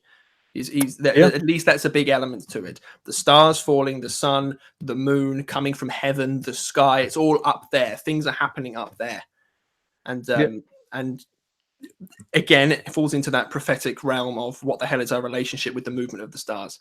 And was considering the Star of Bethlehem over Jesus in 4 BC, and that's the beginning of a new aeon, a conjunction in Pisces specifically, and the fish symbolism associated with Christ. I don't know, man. I do not know. But then also this little passage here was talking about the book of Revelation as well, John, and what's the actual line that Jung says here? It says, he wrote as if he were conscious of the inner necessity of the transformation, though we may be sure this idea seemed like a divine revelation. This is weird to me. I don't know what you think about the origins of early Christianity, but it was like a little club, but not like a conspiracy type club. It's like if you read the Gospel of Mark was Peter's secretary. So you're basically reading the Gospel of St. Peter, if church tradition is to be believed. So you've got Peter, and you've got Matthew, which is attributed to the Apostle Matthew. Then you've got Luke, who was BFFs with Paul. And then you've got John, who was the Apostle John. So essentially you've got Jesus's BFFs. So and they did really weird things. Paul laying out psychological law and creating an entirely new religion. Right, and then you've got characters like John going through these Book of Revelations hallucinations, which is really weird. Peter being willing to die crucified upside down. The psychic energy around this time was so phenomenally strong, and it's like if this John bloke who wrote Revelations was BFFs with Jesus, that is unbelievable. That not only is it psychologically powerful, it's tapping into his collective unconscious, being around that type of psychic energy. So I don't know what you think about these early origins, because like I've been if don't go on Wikipedia if you're going to research this stuff, because it's just so damn cynical. So cynical. It's like, well, it's all just subversion. It was made up one day. It's like, just shut up, please, dear Lord.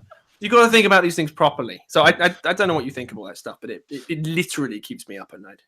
Well, for the sake of the stream, where you just want to keep it a tiny bit based in the Jungian stuff and try, because Jung at the end of this chapter actually does a disclaimer and says, everything I'm saying here is literally just to propose a psychological way of looking at this.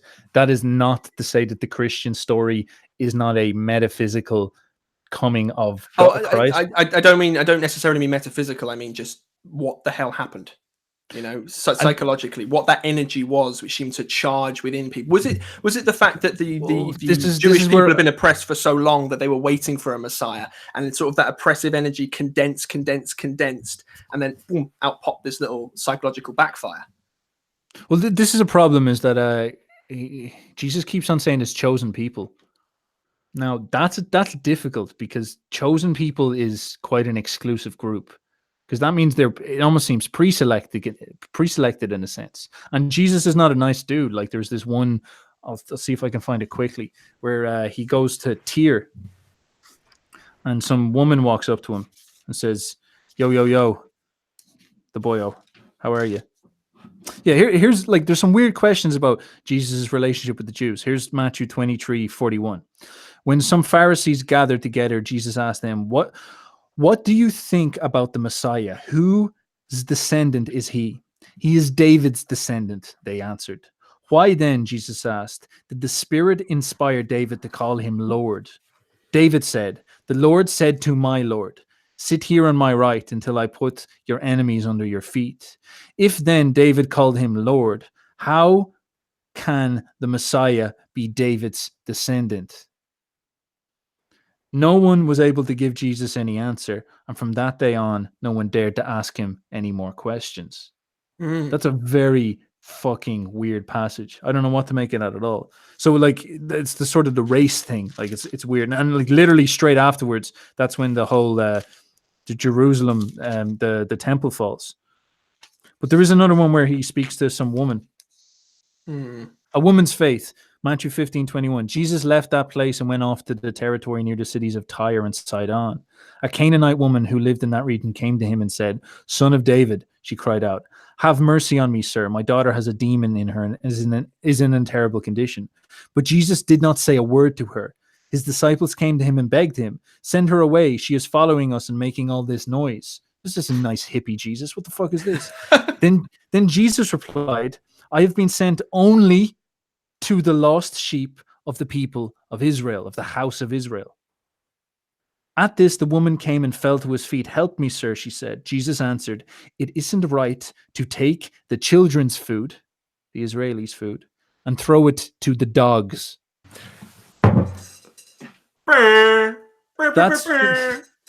That's true, sir, she answered. But even the dogs eat the leftovers that fall from their master's table. Jesus answered her, you are a woman of great faith.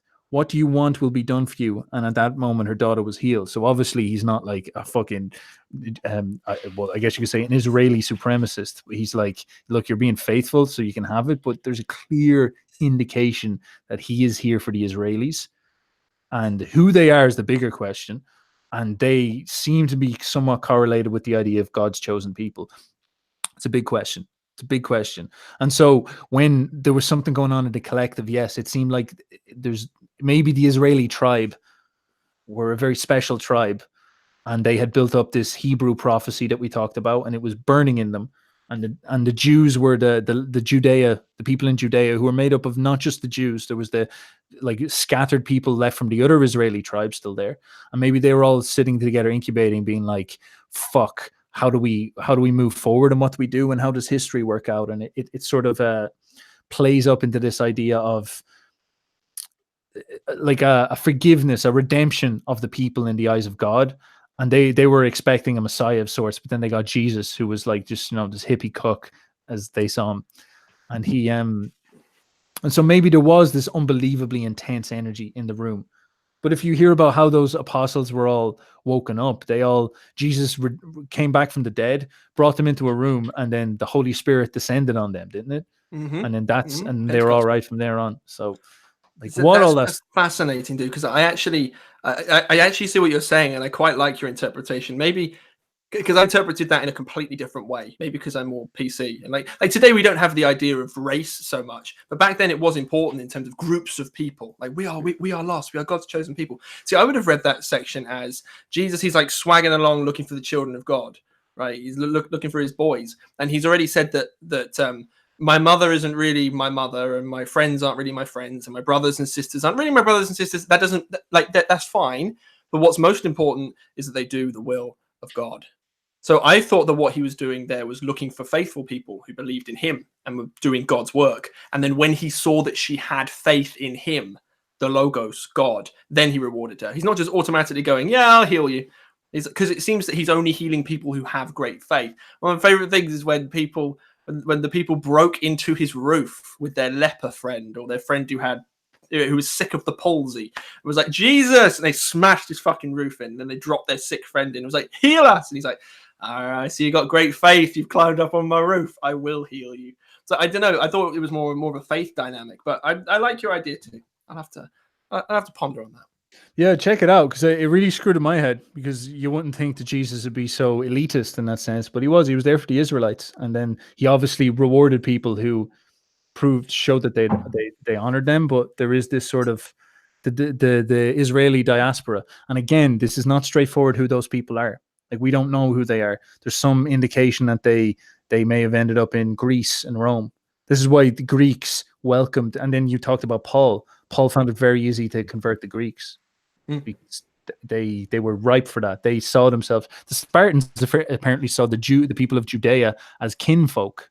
They called the Romans allies. They called the Jews kin brothers. It's fucking crazy. Oh, that's the boys from 300. Like, so who knows? Questions, man. Let's just go into questions. Let's go for questions, and then we'll have to bounce, Boyos. We will only answer $100 super chats, by the way. I thought we'd put that out there. This Valis says, this is heavy duty knowledge being spoken. Fucking yes. Alchemist Daughter says, James, that was brilliant. I think she meant Stefan. No. Whoops. Hard luck there, Alchemist Daughter. James, that was brilliant. I've got to leave now. Oh, no, sorry. So she's saying, James, I've got to leave now. Please shut up. We'll listen to the replay. I'll mute James's parts. Excellent as always, Boyos. You're so subversive. Alex is dropping us a dream. I'm not sure if I can read all of that, my man. I have had dreams about a scenario: a bull would walk around a garden of people, cutting their eyes out with its horns and blinding them, then turning to me and trying to get me. And I think this links in with a concerning thought of having so many people in society caught up in their own busy lives, not being able to give thought to their own deep existence and morality. I've heard James talk about this in a previous Ion lecture, and I was wondering if you could attempt to flesh out this idea a bit more and perhaps a solution to this. How could you communicate to someone that they are largely a plaything of the gods, Jesus, but that there is a solution and is a necessary level of awareness in life and much respect? So the idea of being blinded is something I quite like, because it's a trope in the Odyssey, and it's a trope, believe it or not, in Dante's Inferno. So I'll answer in a riddle, because I'm an absolute prick. So there's so in Dante's Inferno, in the very first canto, he's there lost in the forest, and he gets a calling to go down into hell, and it comes through a heavenly hierarchy. So there's like Mary at the very top, and then underneath is somebody called Saint Lucy. People are like, who the hell is Saint Lucy? And then it goes to Beatrice, then it goes to Virgil, then it goes to him. But there's this weird character called Saint Lucy. I was like, who the hell is this? Apparently she's only famous because Dante put her in, because he was a big Christian boy. What Saint Lucy is, she's the patron saint of eyesight, which is very strange. She was apparently like this young virgin Christian woman who, for her faith, had her eyes gouged out, and God rewarded her by putting her eyes back in. So the idea in Dante's Inferno is that the patron saint of vision, clarity, in many ways, there's a very strong logos element there, is necessary prerequisite for you to be able to navigate your emotions and your unconscious properly. So if you're blinded, you can't do that. The same thing happens with I always forget his name, the Cyclops in the Odyssey, where he gets blinded. Like he's got his, first of all, he's got his one eye, so his vision's a bit funny anyway, but then he gets blinded and he can't see anymore. He can no longer do what he wants to do. He has the hero trapped, but now he can't, he keeps having to stumble around and he can't see what he's doing. It's random, it's chaotic. So anything to do with vision is, you want vision, you need vision in order to do any kind of integration processes, any kind of individuation process properly. It's a good answer. You need your vision. I don't give a fuck what you have to think about it. I knew it was a good answer. I will start looking at pictures of the shag kangaroo again to freak you out if you're not careful. Alex, I'm going to talk a little bit about the bull. So the good thing to take about dreams is that, as much as it might be important for you to wake other people up to the fact that they're playthings of the gods, like, I got to stay faithful to Jung here. Like, Jung says that you should always put the onus on yourself first. Now, I've a lot to say here, so allow me to just stretch this out a bit. You're talking about a bull. A bull is traditionally the symbol of stubbornness. Bull thick, for example. Head first. Think of the way a ram and a bull fight. They clash heads. So it's like a little bit retarded. You're going to expend your brain for the sake of banging up against something with your face. It's like, this guy ain't going to be doing any maths anytime soon. But then again, they're usually quite strong and stubborn and whatnot. So the bull, and even astrologically, Taurus is considered a stubborn sign. It's the signal of stubbornness. And so you have this stubborn bull walking around a garden, cutting out people's eyes. It's like, well, this is interesting. It seems that you've got a energy of stubbornness that seems to be blinding people. Is that suggesting that people's arrogance and bull thickness and forward-headedness and stubbornness is blinding people? I think you picked that up yourself. And then that reminded me instantly of the Minotaur. So the idea of the Minotaur is that there's a labyrinth, and inside the labyrinth there's a giant bull man who murders young children. And this relates to a quite stable psychological problem, which is the problem of human nature. You are born soft, and your mother has to take care of you to allow you to incubate, and what happens is that you get this notion that you know everything and you become a stubborn prick, and that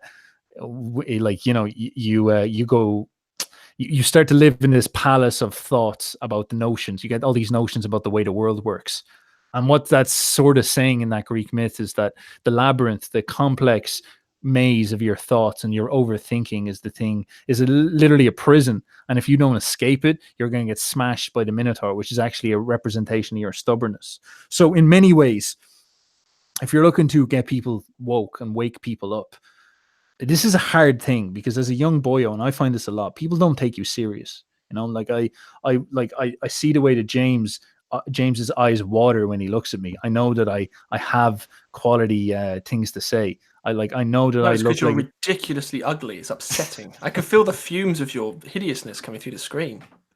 And so like, you know, we know that we've got juice. Like we're the boyos, like we bring the juice, but people just don't want to hear some shit sometimes. Like if you talk to a boomer, like they're just gonna be like, man, like look, I listen to the news. I do not want to hear about your shite. Like fuck off. Like there's this energy of don't want to pay attention to you. You're as a boyo, you're not going to be taken serious. So there's two ways you can look at this. One is that you can say to yourself, all right, people are not going to treat me as a serious person. This is just a consequence of being young. Like if I said the same things when I was 35, people would probably sit down and take it way more serious. So what you're going to have to do is say to yourself, fuck, I've got to actually succeed in some sense. I've got to become someone of status.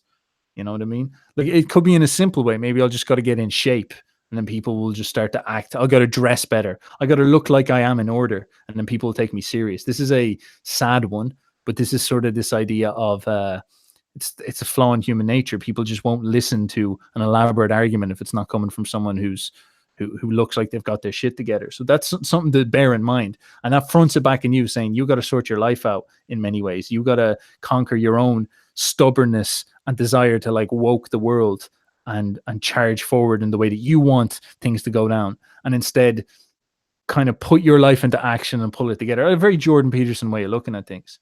And I only say that not because I like the way it is, but just from my experience, it's very, very hard to wake people up. It's very, very hard to drop people with wokeness. And at the same time, it's not like you want to do that either. You know, like it's not like it's a good idea to tirade with everybody you know about the coming communist revolution. Like you don't want to be categorized as that guy either. Sometimes that can even do damage to some extent. And then and once you've done enough personal development, it comes to a point where you start to confront with a serious psychological question about masculinity. And it's like, how do I become a good man? And that's about drawing boundaries. And once you start hitting on that problem, say you get a few other things in order, you start saying to yourself, fuck, all right, I got to draw boundaries with people. And then that can turn into where you start sort of red pilling subtly with people, is that when someone says something, you just draw boundaries very strictly and says, no, that's, I am a man of authenticity. Look at who I am. Here's the proof. I've achieved all this. Look at me. I'm in good shape, all this type of stuff. And then they're like, yeah, well, I want to talk about transsexualism or something like that. And maybe you're not into that. Or maybe it's another hill you choose down and you say, no, I draw a line there. Sorry. And then it's the boundary. It's your ability to say no that will make people pay attention. Boundaries is what will make people pay attention more than you pushing arguments at them. So that's been my experience. Like I had an experience with a woman I know recently, and she started talking to me about the rape culture in Europe, for example. And I was just kind of shut down the conversation a lot, and she freaked out and all this stuff. And I was just kept on just being very, very boundary driven. And eventually she kind of relaxed and she was like, oh, right. And this is interesting. We had a conversation, and I kind of felt like I may have snapped her out of it a little bit to some extent. So I was interested in that. Then you and Roger took her home, and she's never been the same again. Yeah, once Roger found her, she had no more notions about that. Like they talk about rape culture, then Roger the kangaroo, she turns, he's just by the window. Just see, Jesus Christ. The thing is, it's if most guys it'd be a rape, but if it's Roger, it's oh no, that's way too dark. People like look what you've done to me. Like I'm definitely gonna get banned off something for that. All right, so I hope that gives you a good enough answer. I hope you. If you're interested in, I don't know if you're in the Discord or not. If you want dreams to be read and you want them guaranteed to be read, join the Discord, and that's the whole purpose of it. Is for you to chuck dreams in there, and then we'll give you analyses, just like that. Yes. 6 a.m. here in Missouri, about to go back to sleep. Just want to tell the Boyo Battalion to have a great day. Well, thank you very much, Rocket King. That was a fucking lovely message. Thank you. Sir. Appreciate you. Valis, can you give some commentary on the idea that after death, Bardo's state described in the Tibetan Book of the Dead is secretly describing our state and our psychology? I do know that when someone dies in the Buddhist tradition, they will sit down with the Bardo, the Book of the Dead, and read it to them, which is interesting because they believe that the soul is still in the body and needs to be guided out of the body. It's very ancient Egyptian frame. Yeah, I barely know anything about Buddhism, Tibetan mythology, Book of the Dead. I can't comment on that. I'm sorry. I'm the same, but I will say this, that Terence McKenna once got a Buddhist monk to sit down and take DMT with him. And the Buddhist monk turned around and said, yeah, that's it. And Terence was like, what? He took the DMT. He was like, yeah, that's it. And Terrence said, what? And he says, yeah, that's the farther light. I was like, what? That's the place when you're in that place on DMT. He saw it as like a meditation world. That is the furthest you can go in this life without never coming back. And that is the end place, the very far distant place. So it's almost like there's another world that you go to. And he was describing it as the Buddhist was almost describing it as like the bardos are what happens once you cross that boundary and can never come back to some extent. Or maybe there's a transition point. So DMT brings you into perhaps the bardos, and then the bardos are the final, that's you're released now into the new map. Terence McKenna believed as well that after you die, you get dropped into some type of afterlife map, like they said in the Egyptian book of in the Egyptian pyramids, that you're in a sort of underworld where you have to go through several challenges and then have your heart weighed on the feather of truth and all that stuff. And man, like, is that secretly describing our psychological state? Fuck do I know, man. This is I don't know what to do about DMT and psychedelics. Like, DMT is such a consistent space that people end up in that it's hard to know what to believe about that. As I said before, it's how you model the world. Is someone tuning into a higher dimension or a lower dimension?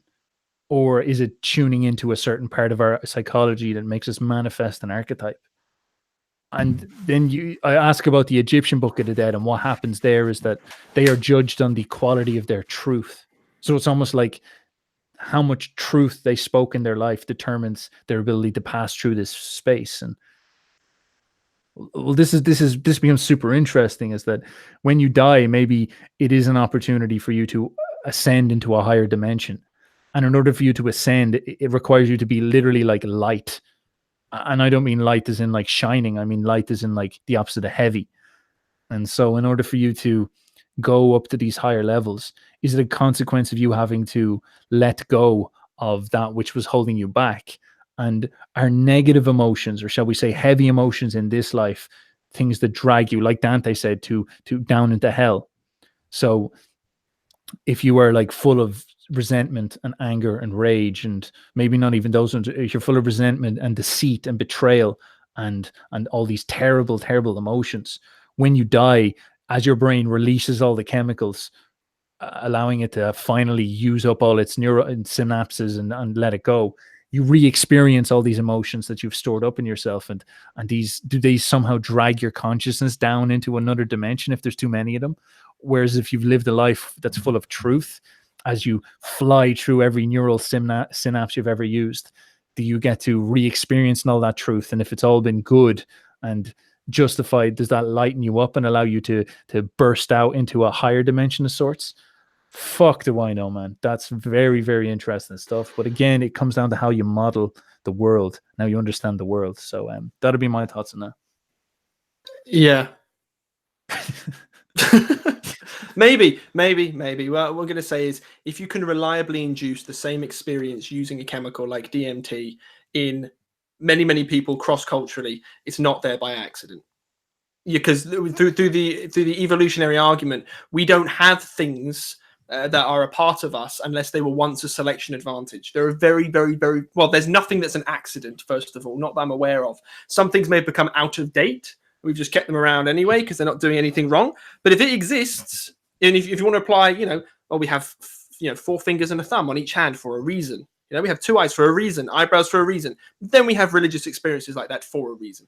So that's all I can say on that. I do not know. You were an accident, James.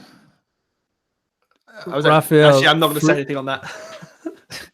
Raphael Fruchtfleisch. The pyramids were built by Napoleon. It's a huge psyop. Fake history.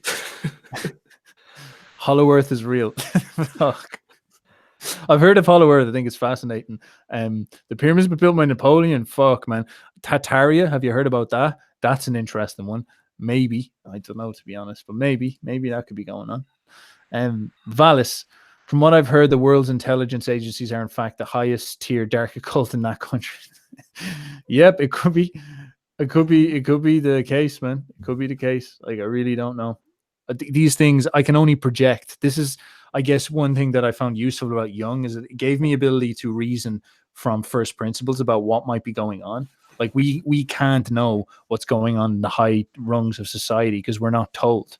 And so for that reason, it's very easy for us to turn around and be like, it's the globalists, it's all the Jews, it's all the what do they say on the left? They say it's the patriarchy. You know, the feminists say it's the patriarchy. It's very easy for you to just slapdash this very simple concept and say that's it, and that's what's going on. That's who does all this stuff. But truth be told, we can't know, and so we can only project. And as we said, from first principles, we use things like psychological law to deduct that perhaps up there in the highest tiers, yeah, there could be a lot of very sinister people who have taken control of the machine to some extent. So I don't know how that works. I don't know what that means, but it's all guessing games. I do notice though that people who make YouTube channels dedicated to naming the people at the top always get taken down very fast. If you keep things low resolution, you tend to stand a better chance. You'll get demonetized and stuff. But if you go up there and you start to actually drop names, you're fucked. So that's interesting. Yeah, there are two, well, there are a few, but two really big memes I've noticed over the. I mean, we've done 24 of these so far. Two massive memes. The one is the conspiracy stuff. In other words, who controls us, and the other is what the hell do we do about sexuality and the relationship with women. So that's just whatever's going on in the meme sphere right now. Those two things seem to be incredibly focused. Well, because, we're talking about academic ion lectures, and at the end, it's always like, who runs the government really? It's like, who runs the government and where do we nut? Yes, exactly. Those are the two memes, and they're massive memes in the culture. I just find that interesting. Why don't we nut in the government? I don't know what that means. It's what happens when a lecture goes on too long. Oh, just nut on Tony Blair. That'd be funny. Say nut on Tony Blair. Do you want me to get pictures of Kangaroo up again? Put you in your place. Nothing on Tony Blair. Okay, magenta. I got it right. Magenta says Rain of Blood. Oh yeah, I know it's fucked. The Beast. Question for James: what are your thoughts on Zizek versus Peterson? That raccoon murdered our top lobster. One, I don't think he murdered the top lobster at all. But I'm really upset. So people, it seems the overwhelming majority of people think that Zizek won the debate. So it wasn't a debate, first of all. So you can't win anything. Like it was billed as a debate, but it wasn't a debate. So Peterson beforehand, he put out a Q&A video, and someone asked him, "What did you do to prepare, Jordan?" And he was like, "Oh, I didn't really do anything, but I've still got tomorrow." It's like, what the fuck? Like, what? One, why are you this unprepared? And two, why are you admitting it? Like that's weird to me. So Jordan, to prepare for the debate, he read the Communist Manifesto, not Zizek's works. It's like, why wouldn't you get? I've seen this put around on Twitter, which is really smart. If you're this rich and you've got a team this big, why don't you get people to read all of Zizek's books and then tell you about them, to easily digest them? Why don't you do that to like prepare? So Peterson came in completely unprepared, doing his normal greatest hit stuff, which we've seen literally a million times. Fair enough, could be relevant. Boring, and people are paying $1,500 to go see it. It's boring. And Zizek, he eventually fell down because he's quite a shy man. He wasn't really interested in what was going on. He doesn't like debates very much. He gave all his cut of the money to charity, and then he just started talking about other things. So, okay, what did anybody learn here? Nothing. It's a waste of time. It's to me, it's a media machine where it's not these two characters crusading for truth. It's just a thing which inevitably happened. Like no one. I didn't learn anything. Did anyone learn anything? No. It's a waste of time. Waste of time. Next question. Yep. Big names, just big names. It's interesting, like, communism versus whatever Jordan Peterson represents, but I just didn't think it was. I didn't even watch it. As I said before, like I've kind of moved on from Jordan. Respect to him, he's doing what he does, but I just don't find he's pushing the tempo anymore. Like I'm more into being like, what do we do about the coming Chad Kangaroo? What am I on about? Like the Chad Kangaroos on my side. What does James do? I don't want James to get crushed as bad as he's going to get crushed. I feel a little bit bad for him. Hang on, So, can I get something straight here? So the Chad Kangaroo is on the Irish side, and the Chad Kangaroo is opposed to the Antichrist, but he's also opposed to me. So is this a really roundabout way of saying I/the English, but mostly me, is the Antichrist? To be honest, it's like I don't want to call you the Antichrist because that gives you too much credit. I want you to like because you're sort of like you could be I'd say anti-cuck, but then that applies that you're the not anti-cuck. So I'm not cucked. That's what which means that you're the cuck. Fuck. You could be the cuck Christ. No, that doesn't work either. You're a child, Stefan, and no one likes you. God's Here, Ralph Fleisch says Obama and Hillary are owned by the same people. So Obama and Hillary, Jesus Lord. Yeah. Mr. Castle, Benjamin did a stream where he just read out all the people that apparently the Clintons killed. I was like, this guy is going to get murdered for this. What the fuck? He was talking about so many different people. I was like, he was saying that what's his face?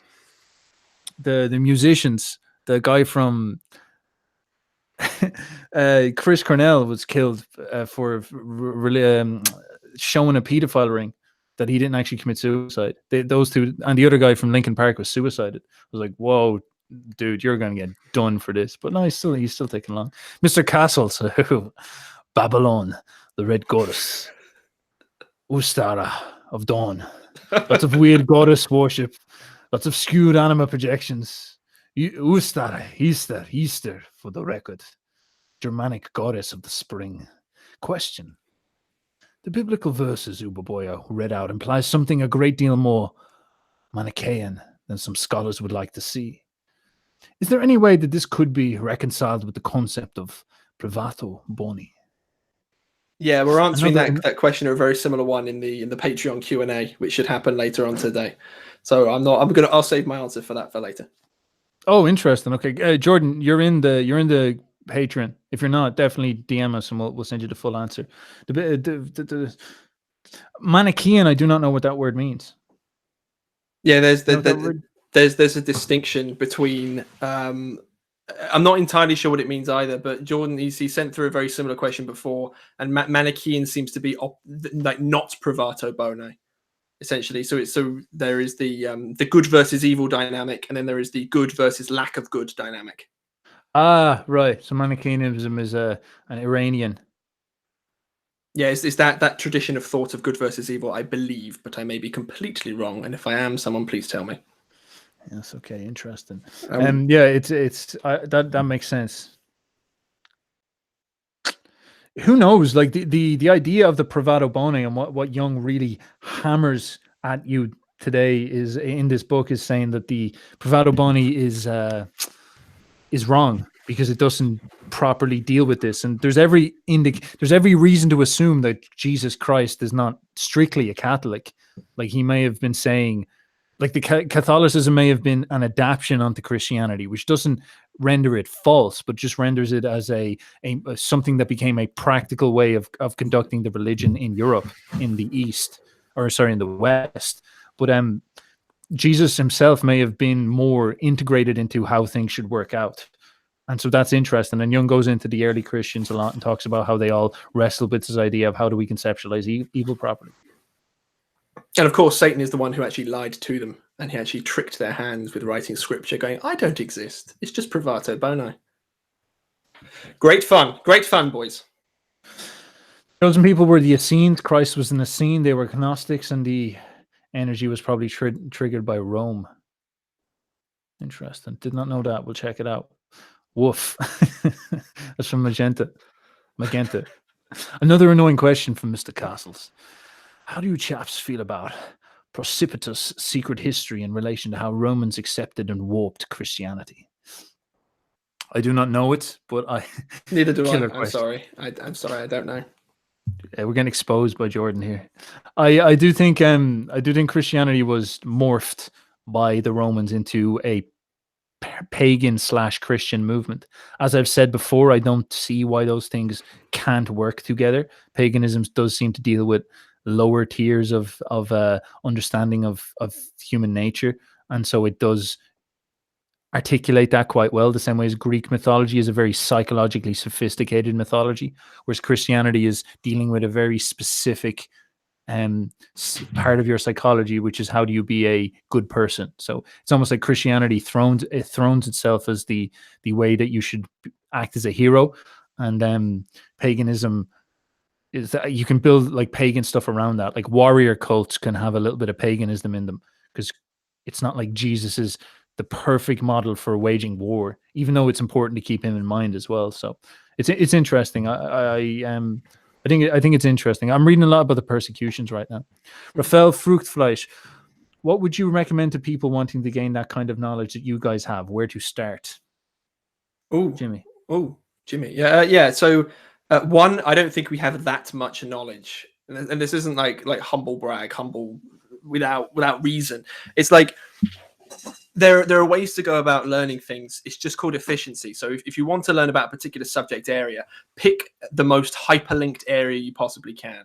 So say, for example, I don't know what country you come from, but pick your country's history, for example, and just start at the very beginning. So for example, with me, I'd learn about English history. So, okay, where does that begin? You got the Celts. All right, immediately you start connecting it to all of Europe. Then what do we go into? Okay, the Romans. So now you've got to suddenly learn about Romans, their particular practices, and then Christianity when that came over and took over England. So by picking a particular subject area that's heavily hyperlinked, you can accelerate your rate of learning. That and just read shit. Stop consuming PewDiePie. No, consume PewDiePie. I quite like him. He's quite a base boy. But stop consuming all the other nonsense and think to yourself, I want to learn these things, so I'm going to, because I'm a goddamn man and I set boundaries for myself. Yeah. Write stuff, dude, as well. I'd recommend you write. Go live your life, have experience, and read great books, as they say. You know, like pick, if you wanted to get into Jung, you'd pick Man and His Symbols. You'd see what he's saying, and then you do it. And this is, I think, what my kudos was, that I read Man and His Symbols. I saw that he was saying, try dream reading. I was like, right, I'll try it. And then I took a no bullshit attitude towards it as best I could. I try to bring that into this as well. And I think I got something out of it that's quite based. Like, you can get psychological insights from dreams. It's clear. And so I think I have a way of getting there that doesn't swamp people in too much woo, which is useful. And that was me doing it. And then Nietzsche says, you know, like, you read through Nietzsche and you're like, all right, he's saying this, he's saying that, he's saying this. And then you go do what he's saying. He generally will tell you to go become an excellent person. So you're like, all right, fuck it. Create as well. I find that your mind consolidates itself very profoundly and when you make stuff. So regulate your inputs, your information inputs, give it time. Don't think you have to figure all this stuff out too young. Like, even at this age, me and James lean very heavy on the notion. James, you just got a first super chat. Holy fuck.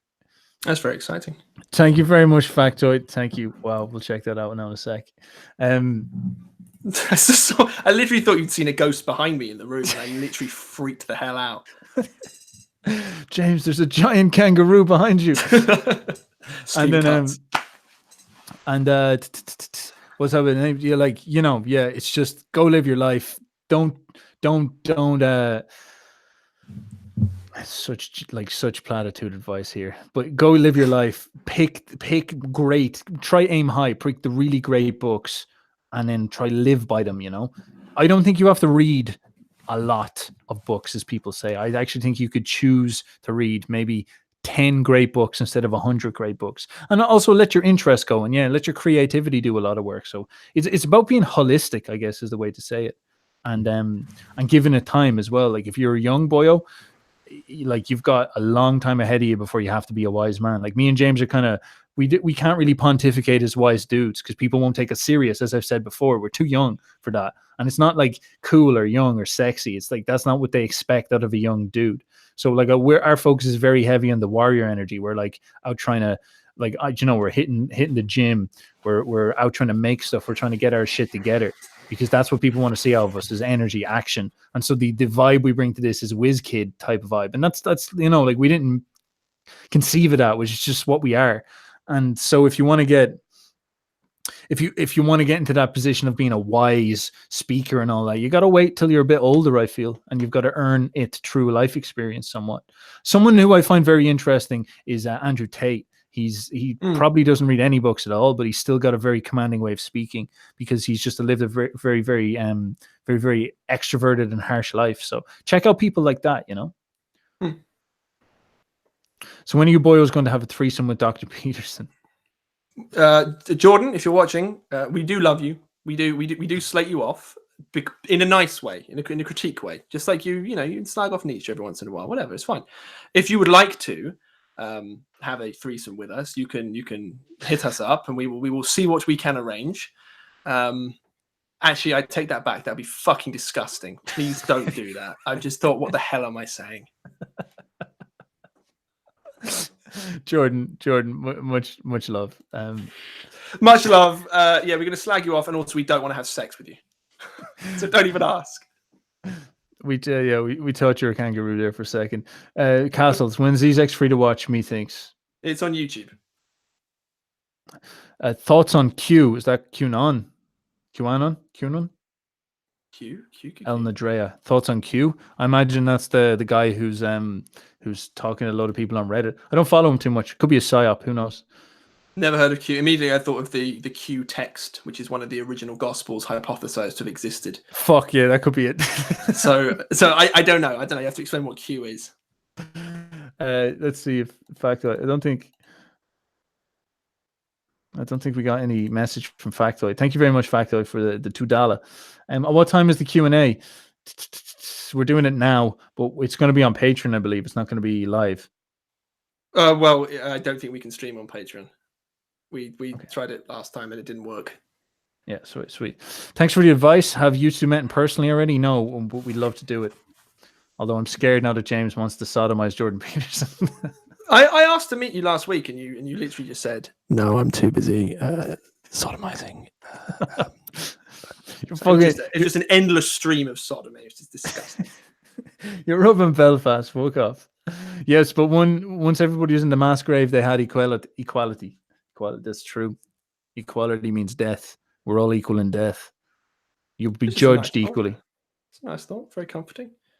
All right. I think that is all the chats. And thank you, Factoid. Again, you're just an absolute star. We love you, Factoid. Appreciate you. We're going to bounce. Talk to you later, people. And hope you enjoyed. James, any last words? No. Goodbye. Talk to you later. Bye.